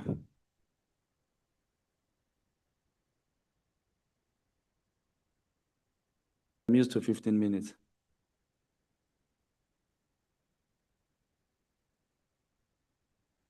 Thank you so much. Honorable Cameron. Thank you, Chair. Good evening, General. Evening, Honorable Member. General, thank you for having, for spending another day with us. On a bit of a different note, over the past 2 weeks, I started posting every day about SAPS members that own taxis or that are involved in the taxi industry. Now, I received many calls from inside SAPS, stop posting this, stop posting this. And my argument back was that you've known about it, not you personally. The SAPS members have known about it in the Western Cape specifically for over 20 months. And in fact, while I'm sitting here tonight, I got a message about a gang unit member in Cape Town that a sergeant who is involved in the taxi industry and in the towing industry. Now the reason I mention this is over a 20-month period, we haven't seen action on this. One of the reasons that I've heard is that they would like to see, an entire list built up before they act. But I mean, in 20 months' time, especially with the current spate of gang violence, taxi violence and gang violence, makes it difficult to then see how it could be effectively policed. I'll send the list. I've actually already sent you a letter while we were sitting here today, but you'll receive that with an entire list of those members. Now, the reason I start with this, General, Lieutenant General Fani is one of the people that we've been speaking about a lot during this committee. And I asked this to the Acting Minister of Police, Minister Kachalia as well. And I'm going to ask you tonight, has he not been suspended yet? Why has he not been criminally charged yet? General Fani is one of the main access routes for Mr. Kat Matlala to into the SAPS. The irony is, I don't know if the honourable members saw it, he'd appeared before this committee. He posted on Facebook and said, not be the fall guy. And apart from thinking it's extremely arrogant, I thought that someone that has been investigated by the SIU for alleged corruption while still working in Treasury was still appointed as the head of supply chain in the police and is still comfortably in his position. So that leads me to my first. In terms of Mr. General Fani, do you agree that he was centrally placed in the supply chain environment, and what role, according to you, did he play in the Medicare 24 procurement process? Thanks, Honorable Chair and members. The, the taxi matter, I heard about it, and we will action it. The same team, my team that is working Eastern Cape, I think they'll come and spend time here, deal with the taxi issues, including our own members. I think that will assist. Honorable member, the current forensic investigation, I'm sure it will assist us, because the other processes, we were able to identify some of the members that were involved, put them, now they are being trialed, but I'm sure the forensic investigation will indicate, because it will tell you that, I think you will, at some point he told you that the process happens somewhere there, right at the end. Hence I threw now, or I instituted audit before they even can finalize the process. So that matter between us and Treasury, it has been a to and fro. I won't say they send him, but it has been to and fro in terms of who should be disciplining. But as we speak now, we've opened an investigation in terms of disciplinary regulations, and it is on the go. I want to understand, what role did General Fani specifically play in allowing Medicare 24 to come into SAPS? The bid adjudication committee. There is a bid specification, bid evaluation, BEC. Yeah. Adjudication, Yeah, eventually then the BAC. So if we read those, there is a problem somewhere amongst the members of they are pointing that some, not all, some were just there, but they might not have seen whatever wrong is there, but some knew. Okay. And those that knew, we have already dealing with them. But in order to be clear to deal with the entire process, this forensic audit will assist us, but already the investigation is on currently as we speak. And General, in terms of General Fani, how do we justify him remaining in his position? I mean, if the people below him, some of them below him have been suspended, etc., possibly criminal proceedings, why do we allow a key access point to remain the same, especially with the links to Mr. Mkhwanazi? Well, let's say if you would like to want to think, it's not only him, it's the whole BAC, which there are about 4 or 5. So that investigation, but for now, the investigation is on him, but one will also look at the others once there's a clear direction in terms of pointing of fingers. Apologies for interrupting you, General. Have the other people part of the BAC been suspended? No. Not? Including him. It is the body below. Okay. The bid evaluation. You see, I really struggle with this, General, because what I asked General Fani as well is that apart from other parts of due diligence that needed to be done, for goodness sake, someone like General Fani in a position that he's in should know when he's dealing with a criminal and when not. It can simply not be that slips through. Now, we asked a lot of these questions in October of 2025. It's now almost, just after mid-March, and we haven't seen any movement. And I heard about the forensic investigation, but from my exposure to forensic investigations, they don't necessarily need to take that long. Now, I asked this same question, quite similar, to General Fani regarding the failed Medicare 24 procurement process, the flawed process that was allowed to proceed, and the lack of proper due diligence. In light of those answers, I want to continue with 1 or 2 more on the said topic. When Lieutenant General Fani was questioned on this matter, there were specific shortcomings in the procurement process. I mean, we've seen a lot of the shortcomings. It's been presented before. Weren't those shortcomings enough to suspend and investigate the entire adjudication committee? Yeah, currently, Honorable Chair, there is this problem that most of the work is done at the evaluation committee, and what is done on the upper level, based on what advice of my risk officer. You might suspend and you might, but the best rather, let's see who played which role, which will be now the forensic investigation that will indicate. So instead of one rushing, rather, I think they just say they have a month left, then one will take it from there.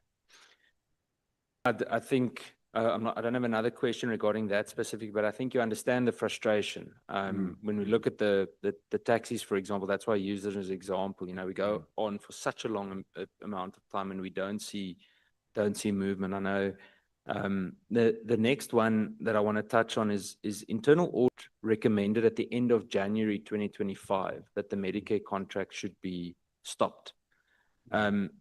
Now, between then and I think another 3 months, another 30 million rand was paid. How does this meet with a process where we take taxpayers' money seriously, where we just continue to pay? Can you speak to us on that? Yeah. After receiving that report, we engaged the report, and I said we gonna act on it. There was a meeting with the auditors and legal services, and this is a preliminary report. What about if you take action now, then the final report comes different for the final report. Eventually, after final report, we engage again risk officers and the legal services, and then we came to a decision that we terminate.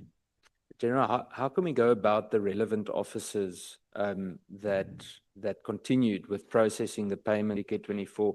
Now, I want to go as far as saying they should pay back the money from their own pockets down the drain. I think of that's examples by the Honorable Shongwe, Honorable James, etc. Imagine that 30 million being pushed into an anti-gang unit, for example. It's a very simple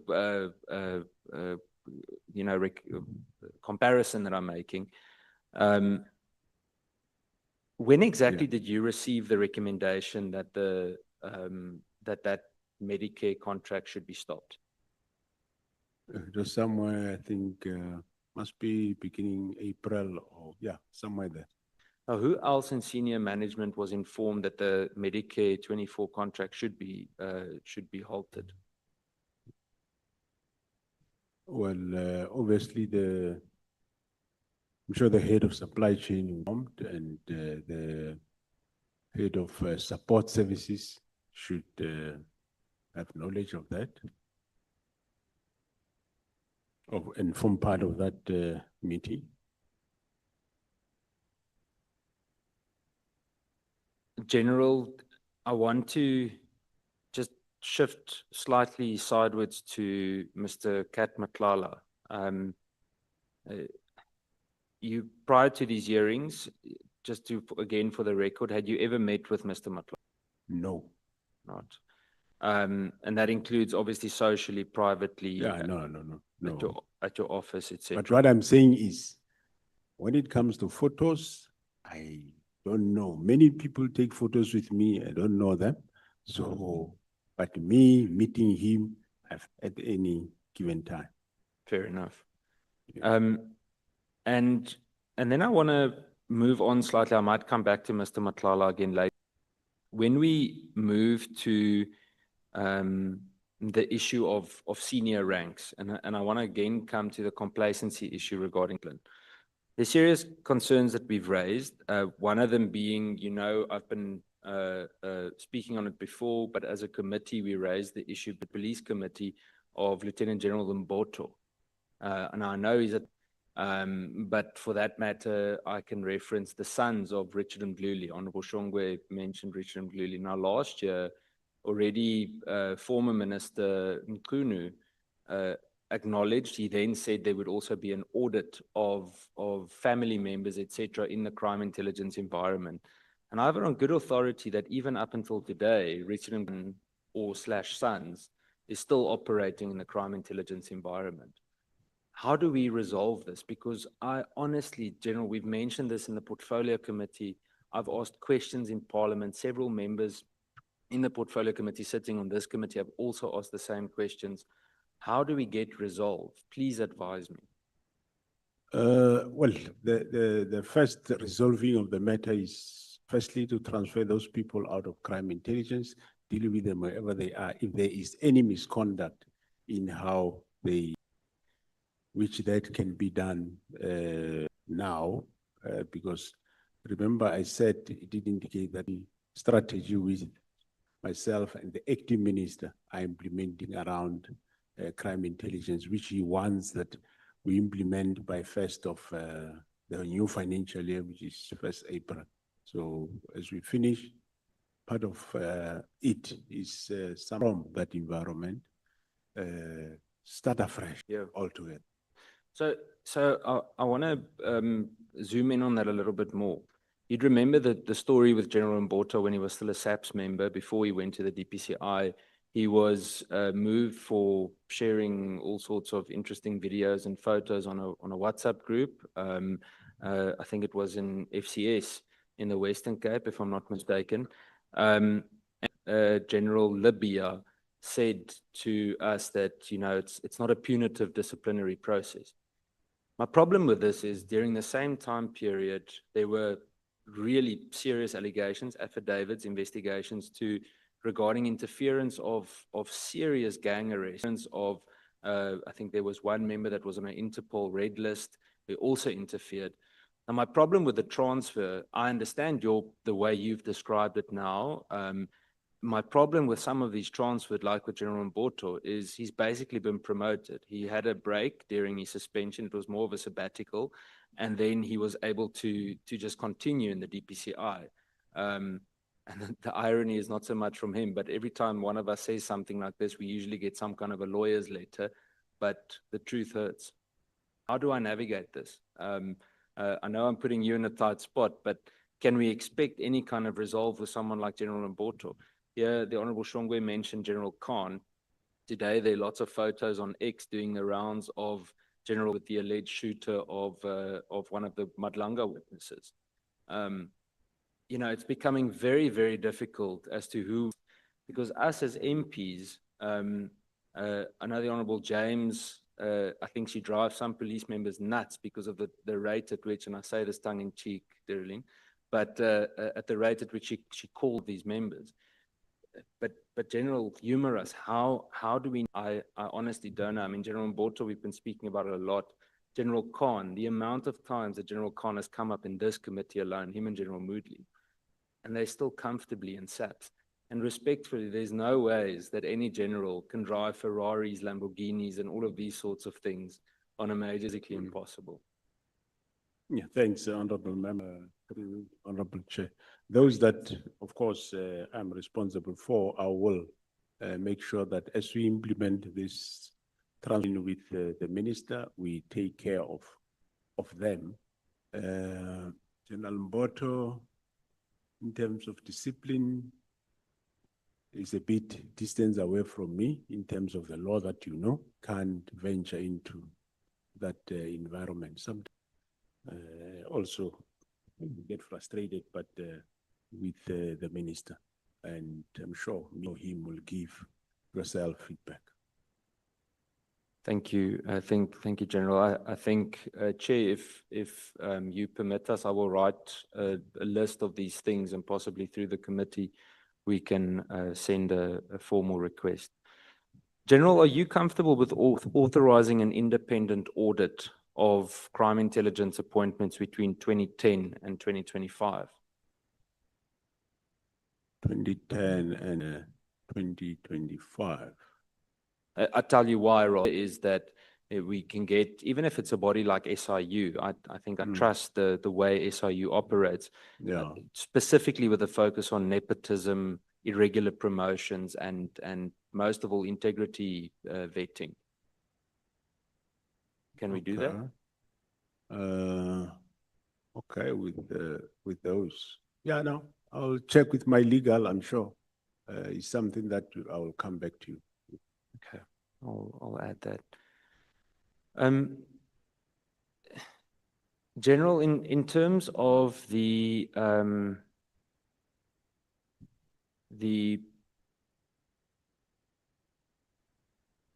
deciding where to go next. I've got a lot of questions and I don't want to waste too much time.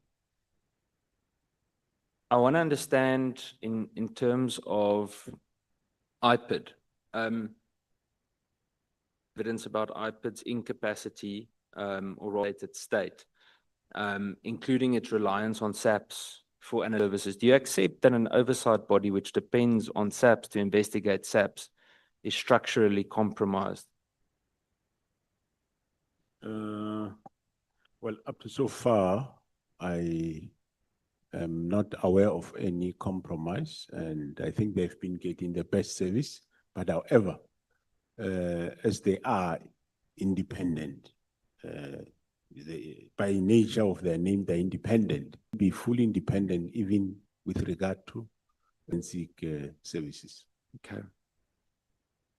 What would your recommendation be to make IPID genuinely self-sufficient so that it does not rely on SAPS to investigate SAPS? How do you think that should be done?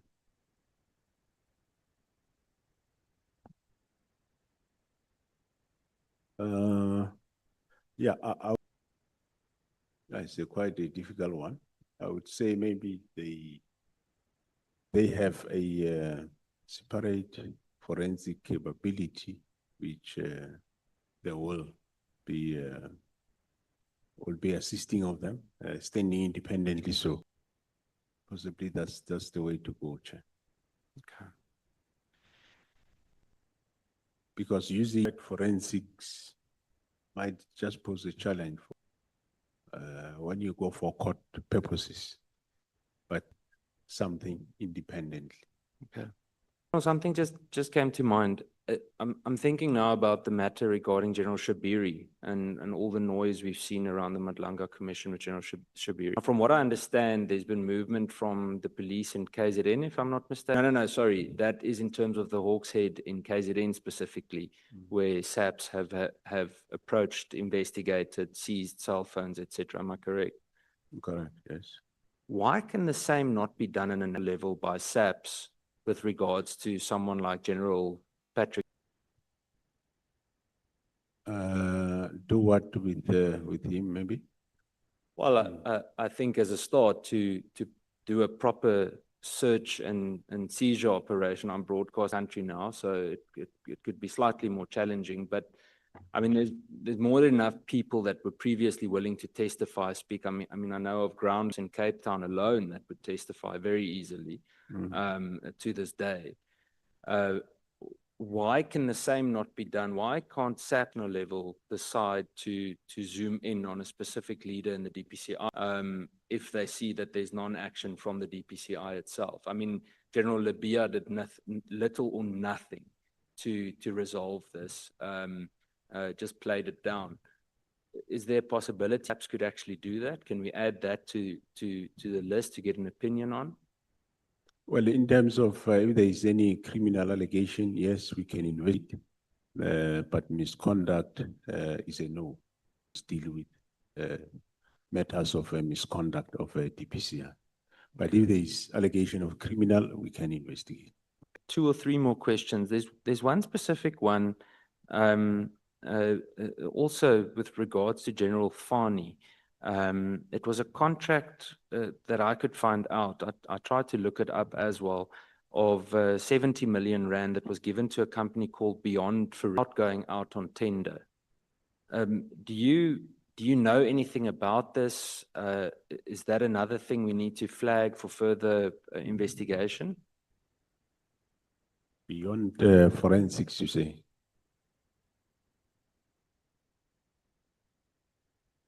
Yeah, no. I hear the name for the first time, Chair, through you. I will inquire into it, or you can include it in the list. That Okay. Thank you, General. Chair, we will add that to the, I will set up a short document with everything in it. One or two last questions and then I will be finished. I just want to confirm for the record, no further payments have been made to Medicare 24 after the contract was stopped, after that initially, that last 30 million rand. As far as I know, not Honorable Chair through you, but however, take note, if there is a service that they provided previously, which was not invoiced by law, we supposed to pay that. But as far as I know, not, and I'll go and further inquire further. Okay. I want to ask you, the Sunday of the press briefing by General Mkhwanazi, about it was I can't remember exactly, the Wednesday or the Thursday before, there were rumors doing the round of a warrant of arrest for General Mkhwanazi. Was also on there. Do you know about this? I know there was also, you'd remember we spoke about it in the previous time that you joined us here. We spoke about the one of the news articles. I remember the one that said you were crying in your office or something like that. Now, the short time that I've been as a crying man, so this isn't to cast doubt on you, but did you know about those rumors at that stage, and do you have more information on that? No, I didn't have any other info except those rumors that we have seen. And when they say I was crying in Pretoria, I was here in Cape Town. Yeah, I remember. Yes. So, in fact, we saw you in Mitchell's Plain on the day on one of those days with the minister. Yeah. Yes. General, one last question, and Chair, then I'll finish. You previously spoke to us and you said there is a cartel, or there are cartels within SAPS, specific members that, especially from a CI point of view, have infiltrated and aim to target senior members. I mean, you've previously spoken about it, about WhatsApp messages. We spoke about information peddlers before. There's a whole list of things. Have you since then determined, if you're able to share on this platform, who those individuals are? I mean, we've been flooded by information over the last, let's say the last year almost, after all of this has started.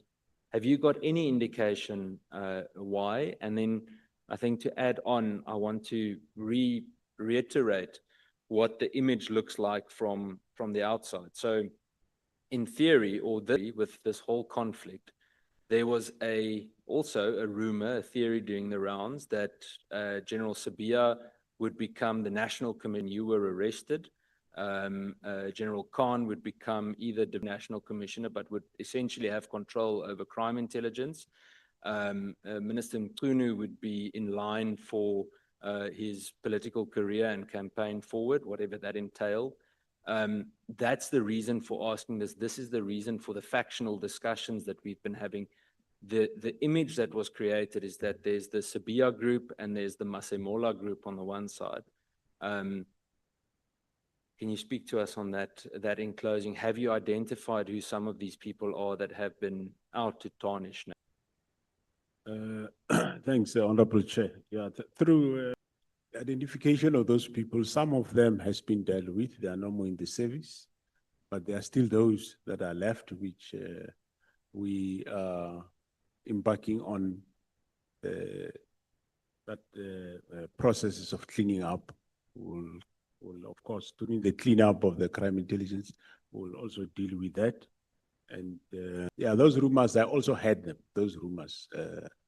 They'll come out maybe at Madlanga Commission, I don't know. But yeah, one did hear of those rumors, and they, in that fashion, the way they were. So I can't say more, except that rotten potatoes, they are there. And the objective of all these noises is that should they be in charge and continue with the damage that they want to cause to the environment. Chair, I see I have 3 minutes left, so I'm going to make use of the 3 minutes. General, if you do one thing to really I'm going to say it, but it's, Chair, bear with me, but I almost wanted to say to kick them in the arses, but to chase away the bad and the criminal elements in SAPS overnight. First of all, where would you start and how would you do it? How do you think we should clean up? We're asking you as the National Commissioner, how do we clean up? Well, first, I would say I will start the crime intelligence, from there move over to the other divisions. One of the things, the quickest way is to approach people to leave the organization. If you start opening cases, chasing, it becomes sometimes a long chase, or you can get the person out, and arbitrations and courts, and some end up coming back. It's just to identify people, ask them to leave, in terms of to say, well, I'm restructuring, we're reorganizing, so can you, some of those just give way, and you screen other people. Nobody, you train the people, and slowly they will get some point, they'll end up getting experience, other than sitting with figures that are causing more damage or harm than good to the organization, and hampering service delivery every moment of the way. Thank you, Chair. Thank you very much, General Masemola. Thank you so much. General. Honorable Chair. When you hear the reports that somebody was compiling dockets and then presenting them to your police officers to sign them, might not have happened during your leadership, SAPS. What has been your reaction to that? Yeah, thanks. It is wrong. You can't compile a docket and take it to a police station. You go to a police station to make a report, and the police will assess whether what you are saying have got elements of crime, and they will then open. That is totally wrong.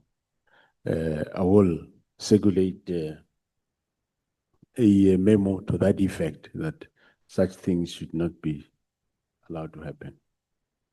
But did you have interest to check who are the police have been involved in such practices?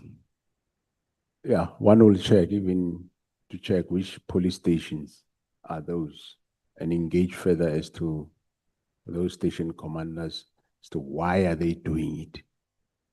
And wrongdoing, take steps on those people. And then Mr. O'Sullivan, when he was here, he said he previously paid for the trip of one of your police officers to Europe. Have you heard about that statement or that testimony? No, it never come to my attention, Honorable Chair. We have a lot of things to do, but that one. He mentioned the name of Brigadier Kininda, that he went with him to Europe and was the one who was paying the expenses for that trip. Okay. We'll inquire into that, Chair. We always pay for our own members if they are going on an official trip. Yeah, it was said by Mr. O'Sullivan here that honorable members were probing him as to why would he do that? Does that not amount to picture of the police service? Because the picture is even there, I think, in one of the, going by the title, Catch Me If You Can. Mm. I'm just saying, in your position as a leader of the SAPS, you must take much interest. I hear you the way you wanted to the first question. when I ask you, say, when we go back, we will circulate a memo to all officers to know that nobody can come here having compiled a case. And the police officers just put signatures and maybe even stamps. I'm just saying that that may not be the only case. There may be many other cases which must be to your interest as the leadership of the SAPS, so that it does not be. And maybe if you were to get those details, understand what the trip is all about, what was all about, and why Mr. Paul O'Sullivan had to pay for that trip. Yeah, and whether, because there should be approval, it can't just happen without approval. We'll go deeper into those details, Chair. And then Mrs. Mashale, when she was here, she spoke about several cases. Number one, she alleges that there is a case of rape against Brigadier Makalake's son in the Free State and by the SAPS.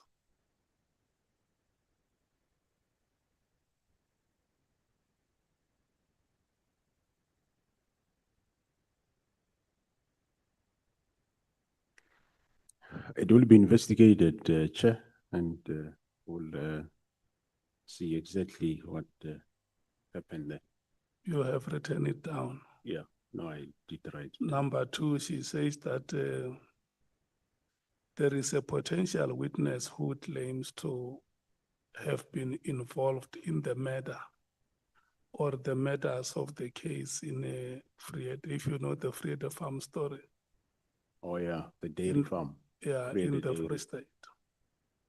And that witness is prepared to cooperate with the police, give them details of what would have happened to the victims. And that witness is not being given that opportunity, but furthermore, is also incarcerated unlawfully because he has not been charged for these murders. Yeah, I think she might have said the person is in Kronstadt or elsewhere. And sometimes the person may be moved around from one prison to another.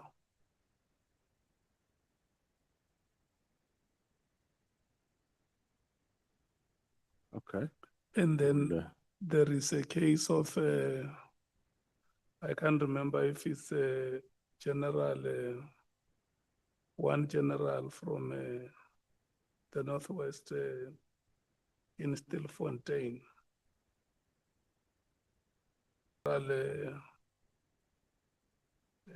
Is it Mbatu? Who was suspended, yes, General Mbatu, who was suspended from the SAPS since 1991.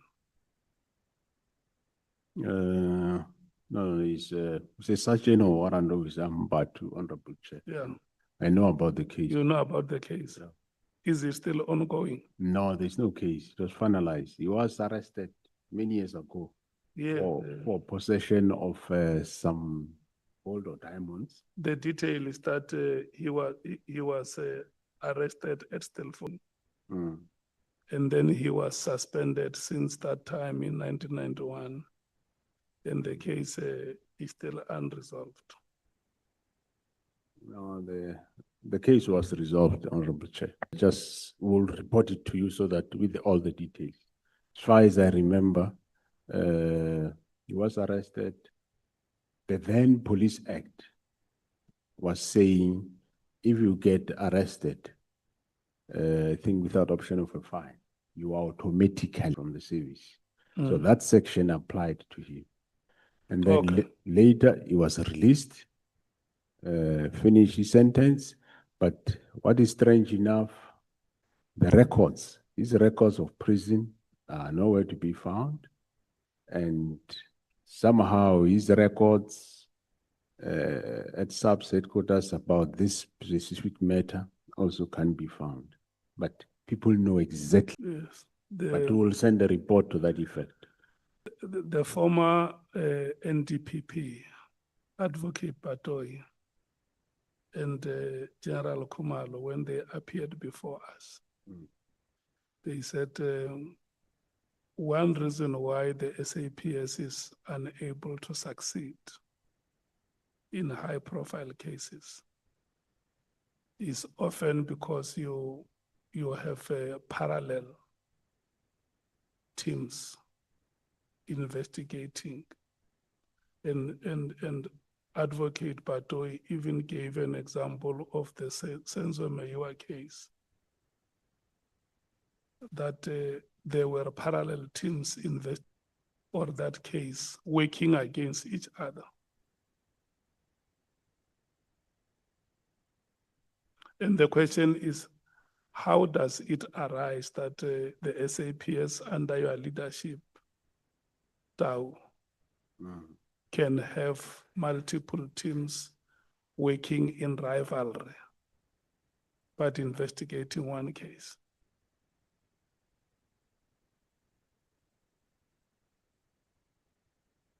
Thanks, Chair.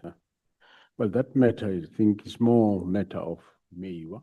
During my time, the previous National Commission, I found those teams there, which I listened to both, and eventually I spoke to the NPA, and we said the current case that you see in court should proceed. So, yeah, but it's matters that we will always guard against, that it shouldn't happen. Yes, because two teams doing one and the same. What they were essentially saying impliedly is that from your own officials, there is more than sufficient interest in those cases. The interest that goes into those cases goes beyond the SAPS. It's not just about investigating what happened.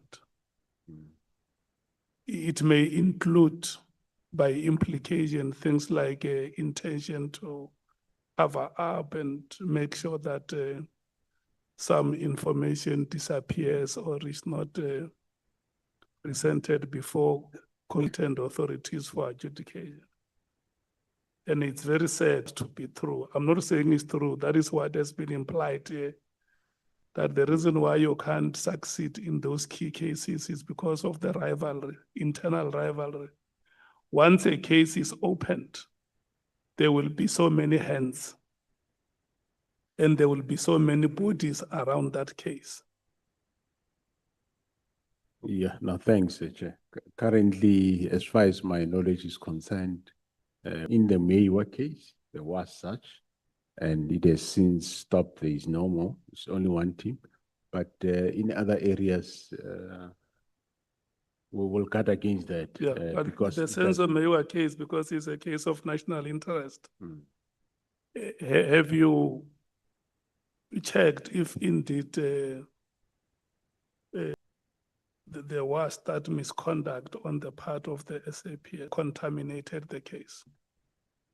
People who are not supposed to be there, they involve themselves there. Would you have checked that? Thanks, Honorable Chair. No, I didn't. It's a very old case. It's running at court now. The scene was an old scene. A lot of national commissioners passed around that. So definitely give me the opportunity. I'll go and reflect on the matter and check exactly whoever went there, what role they played. I don't think that was ever investigated. Because remember, one of our pillars is to check if there is corruption within the SAPS, and if there are people who will involve themselves in cases to make sure that prosecution does not succumb to corrupt activities. And then General Khumalo, when he was here, he said to us that the there was a case of a consignment that was transported from Durban to Soweto. And because this is confidential information that could not be publicly disclosed, he could only make confirmation that it was indeed true that there were police officers who were involved in the transportation of that consignment. And further, that the leadership of the SAPS knows about that. And lastly, that those officers are still in the employ of the SAPS.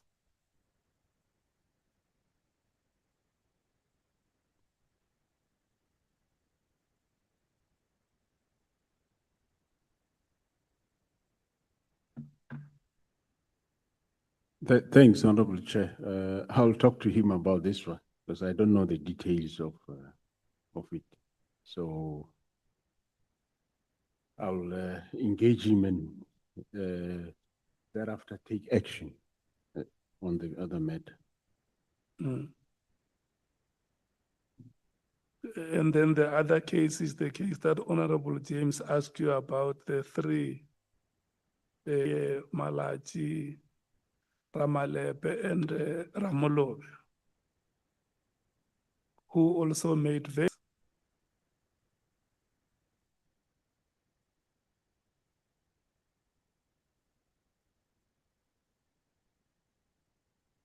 Yeah, thanks. On that one, Chair, I think I did indicate that I got feedback from the people who were investigating the matter last week, Thursday, and I've tasked them go and do certain matters, certain implementation. Some of the matters of the complaints were resolved.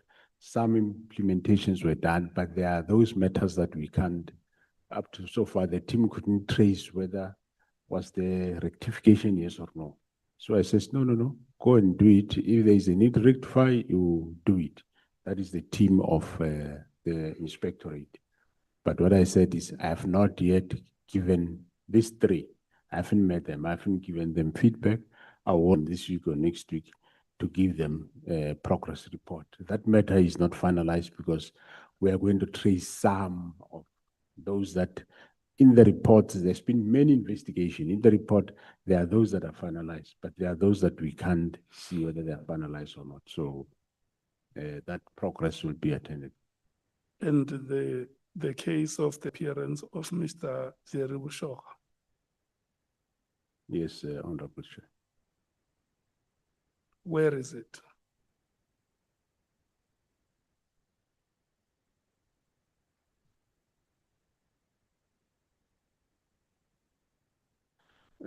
Honorable Chair, this case is still under investigation. The team, GC Ops, is investigating the case. There has been some leads at some point, and they didn't come right, but we have an indication where he might be. So, and that is being investigated. So, Yeah, you know, I'm listing all this. These matters have been presented before us, and you might have heard honorable members so raised some more. I'm listing them because this is the last time you are appearing before us in this ad hoc committee. And tomorrow, General Mkhwanazi will be the last witness to appear before us. And when these matters were raised, they generated a lot of public, but not only public interest, but also raised questions about the SAPS.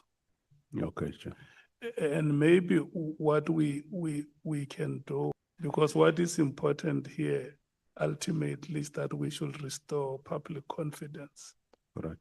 In the SAPS, that it can take their matters serious. But also ourselves as Parliament, we are obligated by law to demand accountability from yourselves, including other matters that Honorable Cameron would have raised. He said he's going to submit more. I think where you are sitting, it will be advisable for you to say to us, maybe before the lifespan of this committee comes to an end, I have taken down all the issues that all the cases that you have raised. And then we will respond to you in writing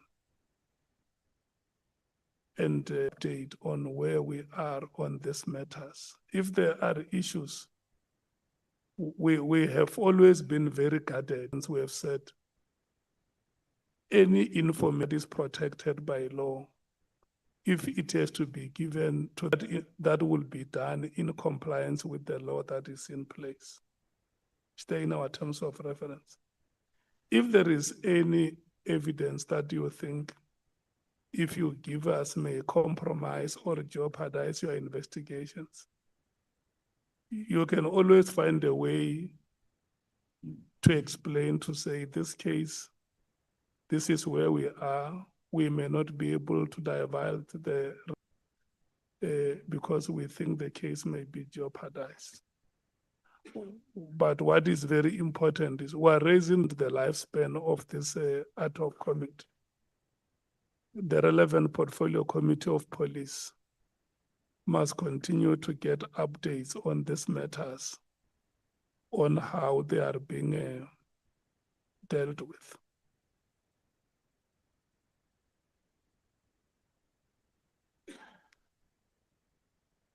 Okay, no, thanks, Honorable Chair.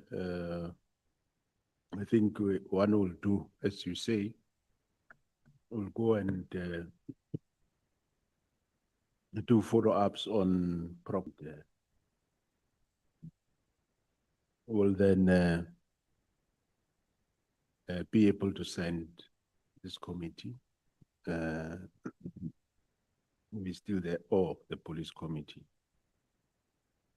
the progress in terms of where we are on each matter. That will be the order, Chair, be accounting. Thank you. Let me ask you this last question. You know, before the ad hoc committee was established and before the Madlanga Commission was appointed, we did not hear the testimonies that we are hearing now about your subordinates. And for sure you can agree with me that some of the details when they come out are very chilling. When you watch on television, you see us sitting here with a witness or at the commission, the witness making confessions or being unable to respond to questions. Has it not occurred to you previously that some of this information happened to drop in your ears? That there may be a commander or what, General Lekganyane somewhere said, which is illegal. Or the whispers, if you go to a funeral at Rama, and one of the mourners just grab you by the hand and goes aside and say, General Masemola, there are many things which are happening. We think you must know about them. Haven't you heard whispers about these wrong practices prior to the advent of the ad hoc committee or the Madlanga Commission? Thanks, Honorable Chairperson. Some of them, yes, one did hear about them. And I initiated the investigation. Most matters, the reason why they ended up being members moving from KwaZulu-Natal to come to Gauteng to do investigations. There is quite a list of investigations that those members were coming to do. And it is for that you see the success that we have and behind bars, that people that would have regarded themselves as untouchable. So yes, we do that, and we pick up something, let's say within our own actions do get taken. The fact that they were reported here is not to say some of them were never into our focus. They were under investigation. That's why I supported the team. Yeah. I am the one that approved that, yes, that for objectivity, let scared people from KZN come to Gauteng to come and investigate certain matters that seems to be a problem around Gauteng. So I'm saying that these allegations are about some of your senior officials that you were probably seeing them or meeting with them every day or even sharing entrance and exit doors at work.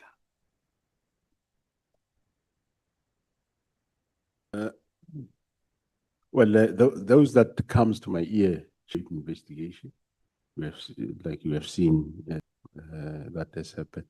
If comes to ear that there is this, I do initiate investigation. We don't just leave it. Okay, when you look at not yourself per se, but the institutional response of the SAPS, will you say it was timeous, or were there considerable delays in reacting to these matters, these allegations? Some of them, I would say, there's been considerable delay, yes, but the other issue is when did we as subs become aware of? Because some of these things we keep aware of them now, and people will tell you, but this is not a new thing. This thing is an old, but it never came to our attention. So when it comes to our attention, we do act. Yeah, because when the ad hoc committee started, we saw a lot of movement, which was not there before. What explains that? Well, all of a sudden decisions we see agility, we see decisive action on the part of the leadership to say so and so is now on suspension, so and so has been arrested. A case like this one has now been cracked. Why?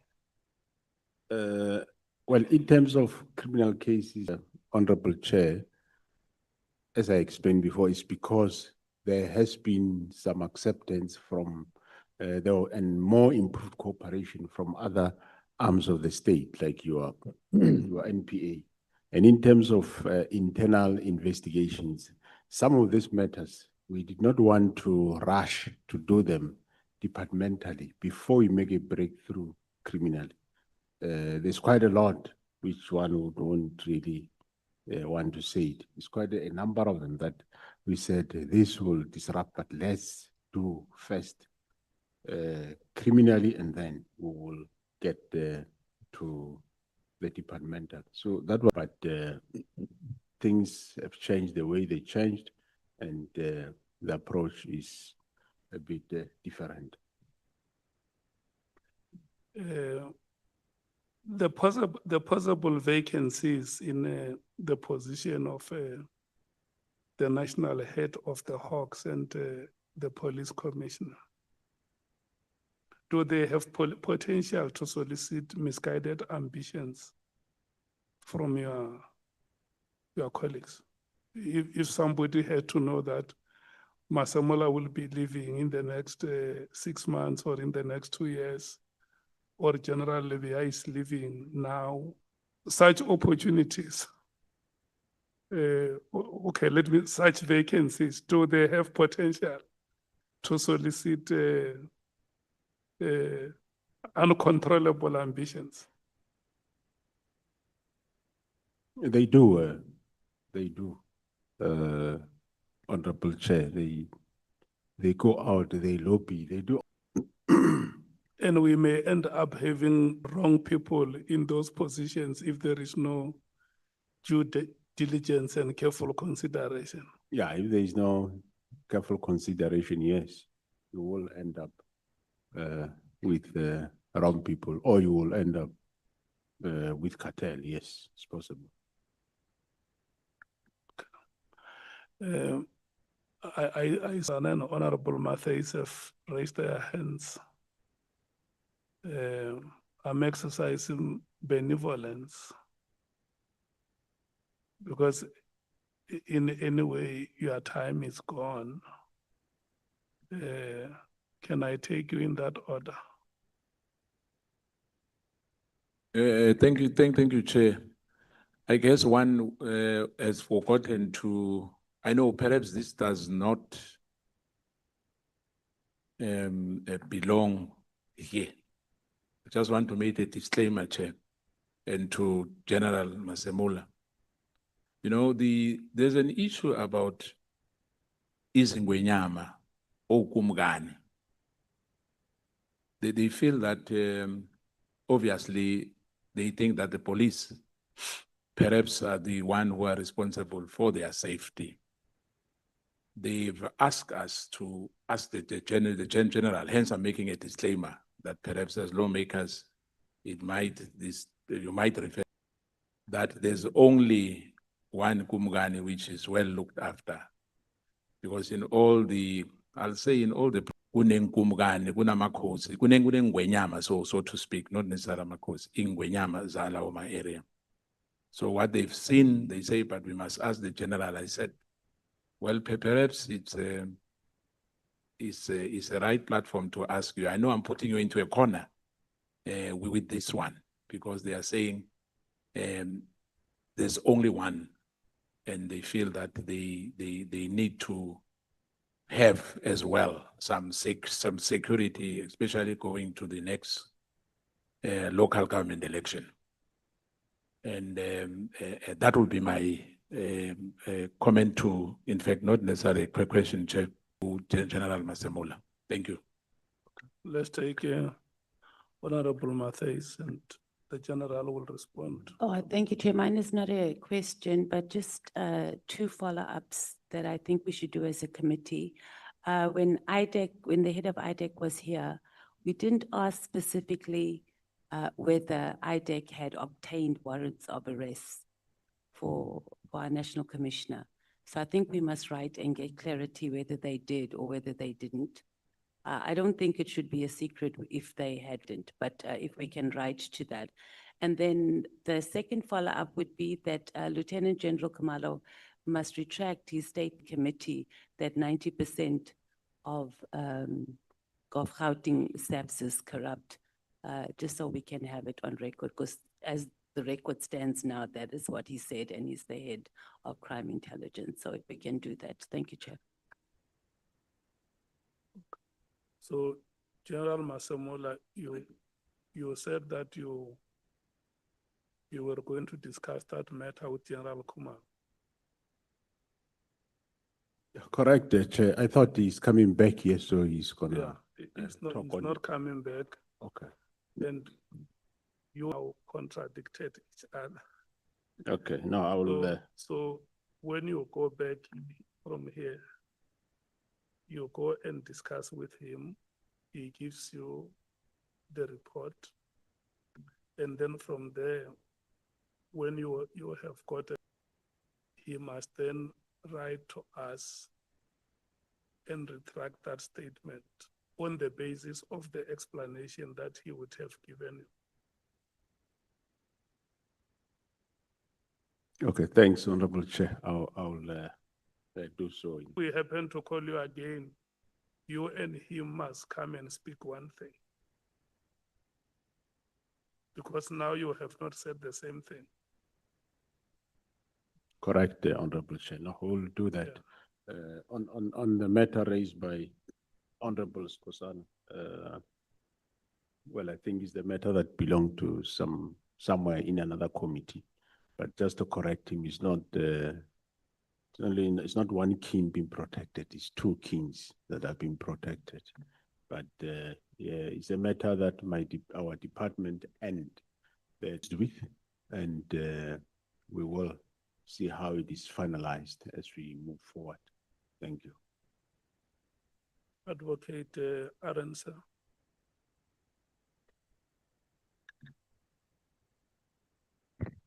Thank you, Honorable Chair, members. General Masemola,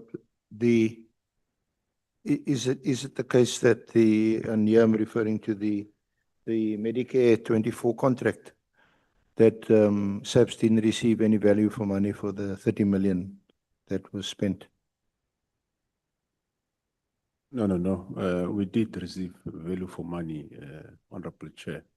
The students that did graduate of that, so we did receive value. Thank you. So it can't be described or defined as wasteful, fruitless and wasteful expenditure as defined in the PFMA? Don't fit that description because we did get value. Well, of course, after fights, it wasn't a smooth sail. There has to be a fight to get the service, and we did get service and value. It can't be described as fruitless and wasteful. No. Now, would it be fair to say that up until the time that Minister Mkhwanazi raised the issue of the contract or the unlawfulness, or at that time the alleged unlawfulness of the contract, when he raised it on the 24th of December 2024, it wasn't something that concerned you, the issue of the award of the contract? No, I didn't have any issues on it. And of course, remember, Honorable Chair, I'm not aware of all these contracts that are being signed. There are various people that are working in that environment. So yes, I wasn't aware of any problem or wrongdoing. The only area I became aware of is an issue of service delivery. They did indicate to me, and I said, then they must meet the service provider and deal with the matter, which they did meet. Did you know that the Minister Mkhwanazi was going to raise it in the meeting on the 24th? Did he tell you in advance, or did he just call you to a meeting? No, he did indicate that he wanted us to meet, and we meet on that specific matter. Because the News 24 reported on the contract on the 20th of December already. Did you see it? Did you read the article and the allegations made about the fact that he was a beneficiary? No, I didn't see it.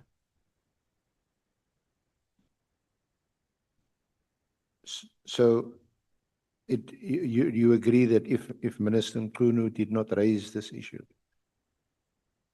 the contract may well not have been set aside or cancelled or... Well, it could have been that possibility to raise it because normally our communication raise those matters, they do flag those matters as and when the days, once a week, we have a meeting where they raise those things. So after Minister Mkhwanazi raised the issue of the contract, and by the way, was General Fani in that meeting? Correct. Since he indicated he was going to raise the issue. Yes. Yeah. What was General Fani's view? What did he tell you? Did you ask him and say, look, this is now being raised by the minister? What do you say? Well, the agreement at that meeting was that, well, they know about the contract, they don't know about any of the irregularities. And I said, okay, now I'm going to put internal audit to audit the contract. So at that point, certainly, General Fani was still defending the contract and that it was lawfully awarded. Yeah, no, they did say that as far as correct. Because that was also his his approach before this honorable committee when he gave evidence. He didn't see anything wrong with the award of the contract. But it's only when my colleague, who no longer with us, Ms. Zikalala, Advocate, was leading his evidence, when aspects that's in the internal audit report, which showed the flaws in the process, which in terms of that report didn't have anything to do with Mr. Matlala. They were just shortcomings in the usual bid evaluation, bid adjudication process. And he subsequently that the process was flawed. Did you read the internal report yourself, the audit report? Yeah, I did read it, Honorable Chair. So the report seems General Fani is the responsible for the award at the end of the day. Just following on a question, I think Honorable Cameron or one of the other members may have also asked, why has no action been taken, departmental action taken against General Fani? I did say, Honorable Chair, that there is currently investigation pending against him. One's supposed to look all the other members, but what I was saying is that I got is, let's get the forensic investigation report first. But there is investigation current as you speak against the letter. Thank you. There were 3 members of South African Police Union. They may be, well, both of Pop Crew and SAPO, who testified, 3 of them, Ramolepi, Ramolobi, and Malachi. You recall those names? I think you may have even had a meeting with them. They made some serious allegations. And they were all in the forensic science services section.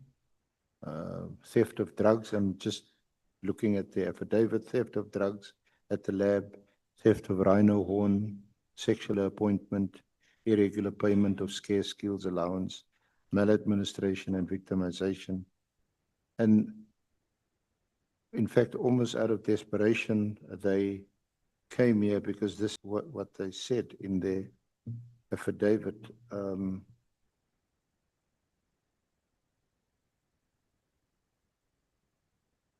I comment? That yeah, now I'm going to give you an opportunity to comment. It was after the press conference of General Mkhwanazi on the 6th of July that they decided to request to appear before this honorable committee. Now, on there's a letter.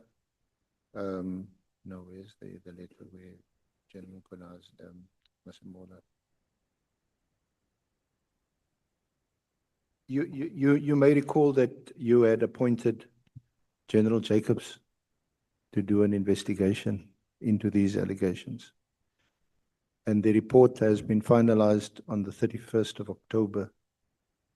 And I had requested Major General van Rooyen to make the report available to us.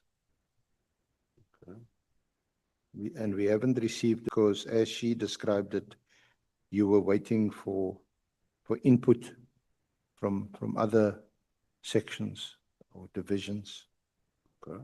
This is the letter that you wrote on the 18th of July last year. Complaints against South African Police Service, Division Detectives and Forensic Services. On the 16th of July 2025, the National Commissioner met with the officers from Forensic Services Colonel Ramalobi, Captain Ramalepi, and Captain Malachi from Legal Services. The above complainants allege victimization as they are denied legal protection for being whistleblowers in a 2011 case, which led to dismissal of one senior officer within forensic services. The complainant alleges they lodged grievances which they not handled accordingly. In addition, the complainants allege non-accountability of exhibits within the component. It is on this note that Lieutenant General Jacobs is requested to establish a team to investigate the above allegations. The complainants allege to have evidence in support of the allegations, which is in 2 Lever Arch files, and we were advised to hand such files to you. It is advisable that you and the identified investigating team members to engage with the above complainants. It would be appreciated if the consolidated reach the office of the National Commissioner on or before the 30th of 25. And this is your letter addressed to Major General Sabola, the Divisional Commissioner Inspectorate. Now we know that the report has been finalized. Is there any reason other than the reasons that Major General Van Rooyen gave us why the report is not available? Or can you tell us what's in the report? Thanks, Honorable Chair. As I indicated earlier, the report has been finalized. I have considered the report. The team of actually General Jacobs ended up not doing it, but it was General Hanka that did that. They briefed me about the report. That's where I said this specific matter was investigated more than 5 times since its inception from 2011. This has been resolved. Some are outstanding. Some we don't know whether they were attended, yes or no. But however, I said team of inspectorate that were assisting me, they must go back because it's investigation on top of investigation. They must go back, verify. I know there is somebody who is in prison for stealing drugs and right on, or the person is out by now, which means there were consequences. But some of the matters, and there was that senior manager talk of was disciplined and dismissed from the service. And subsequently, the person went through arbitration, CCMA, whatever, and is back at work. But some of those matters, I'm saying, we can't detect whether there were any finality in it. And so hence I said to the team that briefed me last week that they implement on this same report. So the report that I considered, I can make it available to you as early as by tomorrow. Yeah, no, thank you very much, General. I think that will be much appreciated because from a whole line of questioning from the honorable members, there's a concern about there not being any what they call consequent management. Okay. There seems to be no repercussions. Wrongdoing is reported, even investigated, like in this case. But what is anybody being held to account?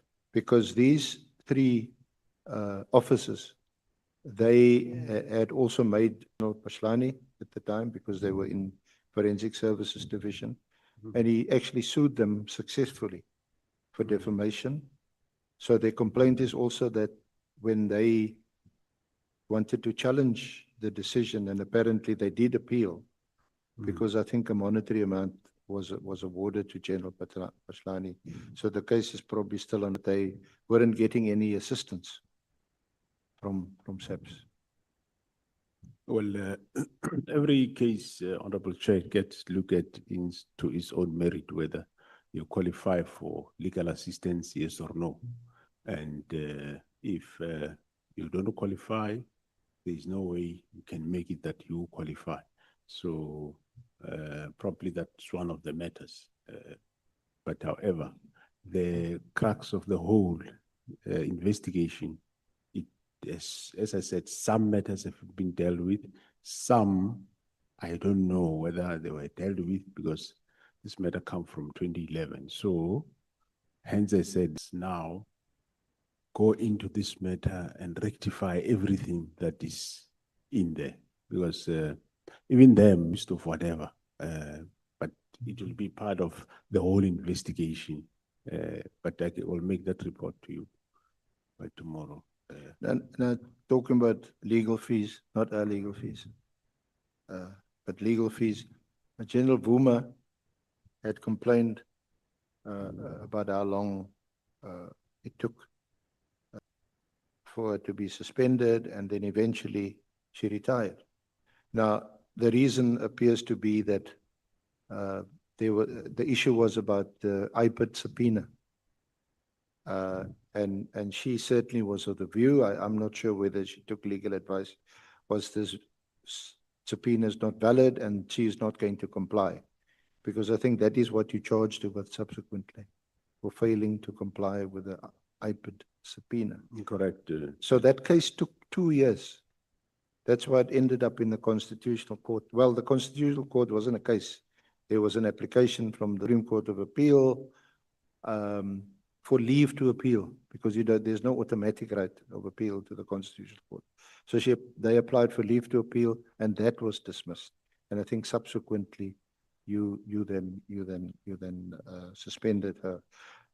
So the question is, that case involved SEPS versus IPID. Presumably, SEPS paid the legal expenses for those cases in the High Court, the Supreme Court of Appeal, and then an application for leave to appeal to the Constitutional Court. Correct. And then, quite frankly, all that happened afterwards, General Vuma suspended and eventually she's retired. Those legal costs have not been recovered or recouped. Well, determination will be done, Honorable Chair, and if she found to be liable, not only her, but the others, the recovery process will be undertaken. Okay. Then, again, just arising from one of the questions raised by the honourable members, this is the return of the dockets and the fact that the dockets, I think it may have been Honourable Member Breitenbach, that the dockets were sort of lying in the office in Pretoria for some 3 months or so. What would these PKTT members have done? The directive came on the 31st of 24. The dockets were sent or taken to Pretoria, and then only subsequently were they returned to their stations in KZN. Are you able to respond, or perhaps it's not a fair question? The PKTT members, what did they do over that period when the dockets were locked away in Pretoria? Oh, I did answer that question earlier, Honorable Chair. Remember, it wasn't all the dockets. They had dockets that were caught going, they were still running with them, further investigating, going to court and so on. It's not to say they were sitting or presumably they were continuing to do their work because there was a standoff between you and the minister, and you weren't going to immediately disband them. So they may have continued. I'm just trying to find an answer. Maybe continued working and even come up with new cases, new dockets. They were doing, Chair. Hence, remember the Mandini case also that added on there. Yeah. So they were doing their work with their court-going cases. Now, you're aware of that IPID had brought a case and had charged General Mkhwanazi about those Nagi allegations. I think it's in the Lotswa affidavit. You're aware of that case? Well, I became aware of it when it was being discussed here. And When we discussed it with you. when it was discussed here that there is such a case. Okay. But in terms of the matter itself, I knew about the kidnapping. I knew about members of DPCI KZN that they followed investigations to wherever they went, to Mozambique and came back. And but I'm not aware of the physical involvement of General Mkhwanazi. However, I'm sure IPID will give me a report to that effect. But yeah, that's how far, you know. You don't know where that case is and whether there's been any developments in that case? I'll inquire from IPID because I heard about the case now recently yesterday. I'll inquire from IPID as to what happened to that case. Now, just a last aspect for your comment. But the member, I think the member himself, I think they what Sergeant Mlot also, I think he's on suspension as we speak. There is some department for all the things that he was involved in. Now, given the structure of IPID and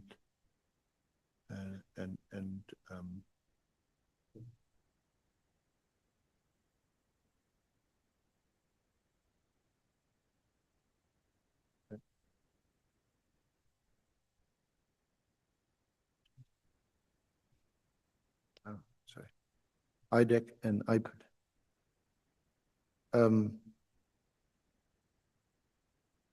The evidence thus far about certainly Advocate Johnson testified on behalf of IDEC, and we know IDEC arrested Lieutenant General Khumalo based on a complaint or case opened by Honorable Adams.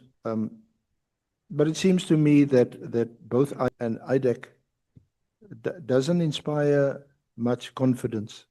And given that this honorable committee is also looking at restoring trust in our law enforcement agencies, and you acknowledge that they play such a key role in terms of certainly ensuring that South African police services, that their members conduct themselves in terms or in accordance with the rule of law and their code of conduct, etc.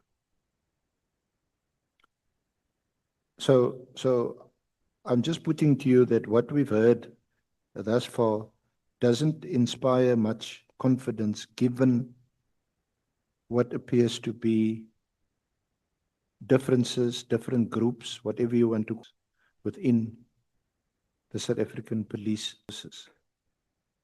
Because there seems to be a tendency then to weaponize one against the other, and to do that you use IPID or you use/influence IDEC.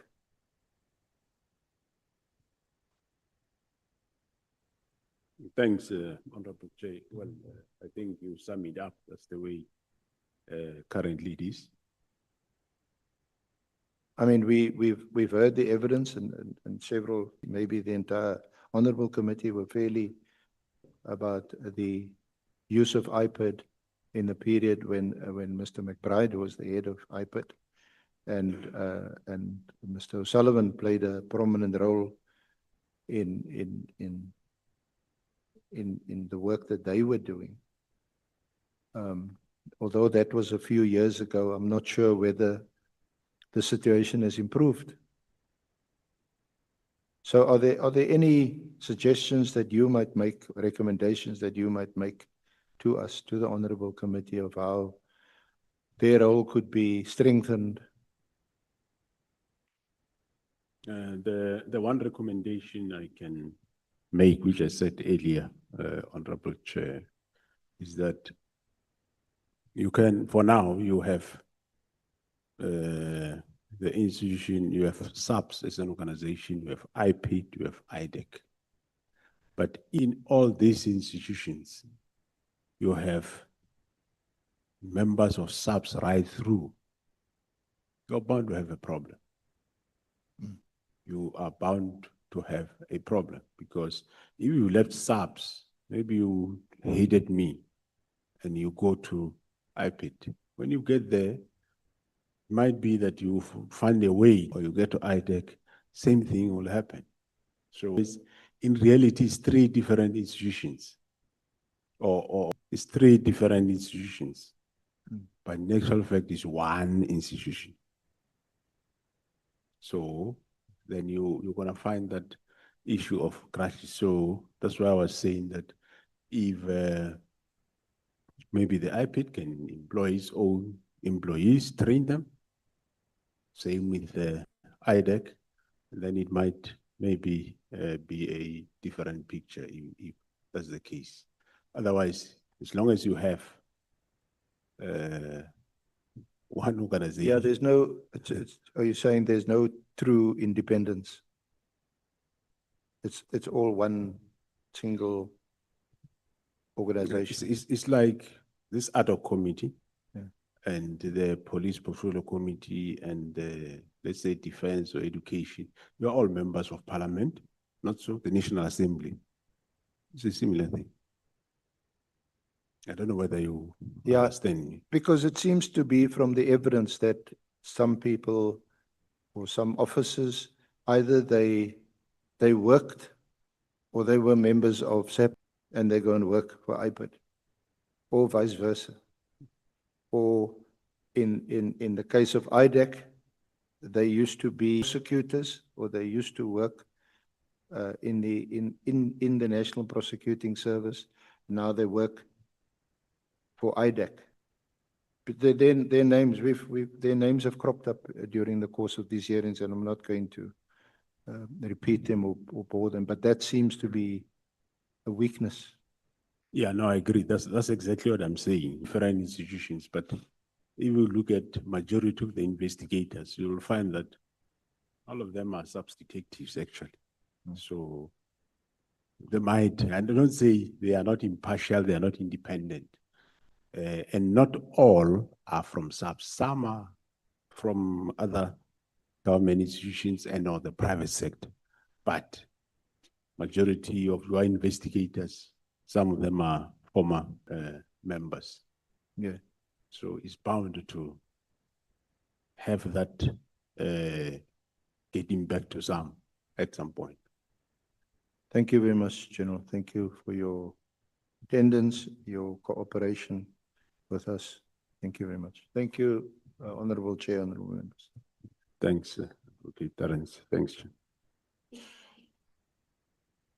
Thank you so much, Advocate Arensa.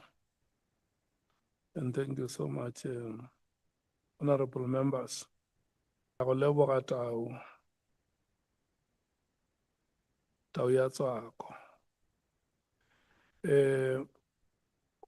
members, we are going to start tomorrow at 10 o'clock.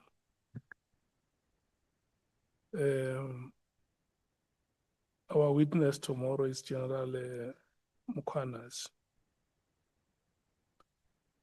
We have distributed the documents for tomorrow, and we will also be distributing the responses from the presidency.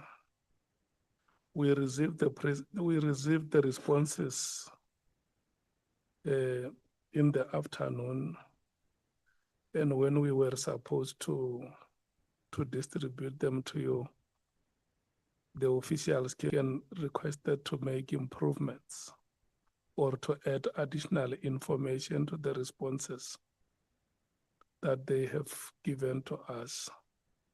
And then we allowed them to add that additional information so that they become comprehensive. So they have resubmitted, and you will get those responses for you to individually study them and check if all your questions have been answered. We must apologize, General Masemola, that from 20 minutes past 2, we have not given you a break. Tau Mudikana Kwelam Patong, Home Moradi Kwelashake. Honorable members, we. Okay. Chair, I was just saying that I didn't see for lunch. I guess you should invite her for dinner for keeping him for so long. Thank you, Chair. Did you go there?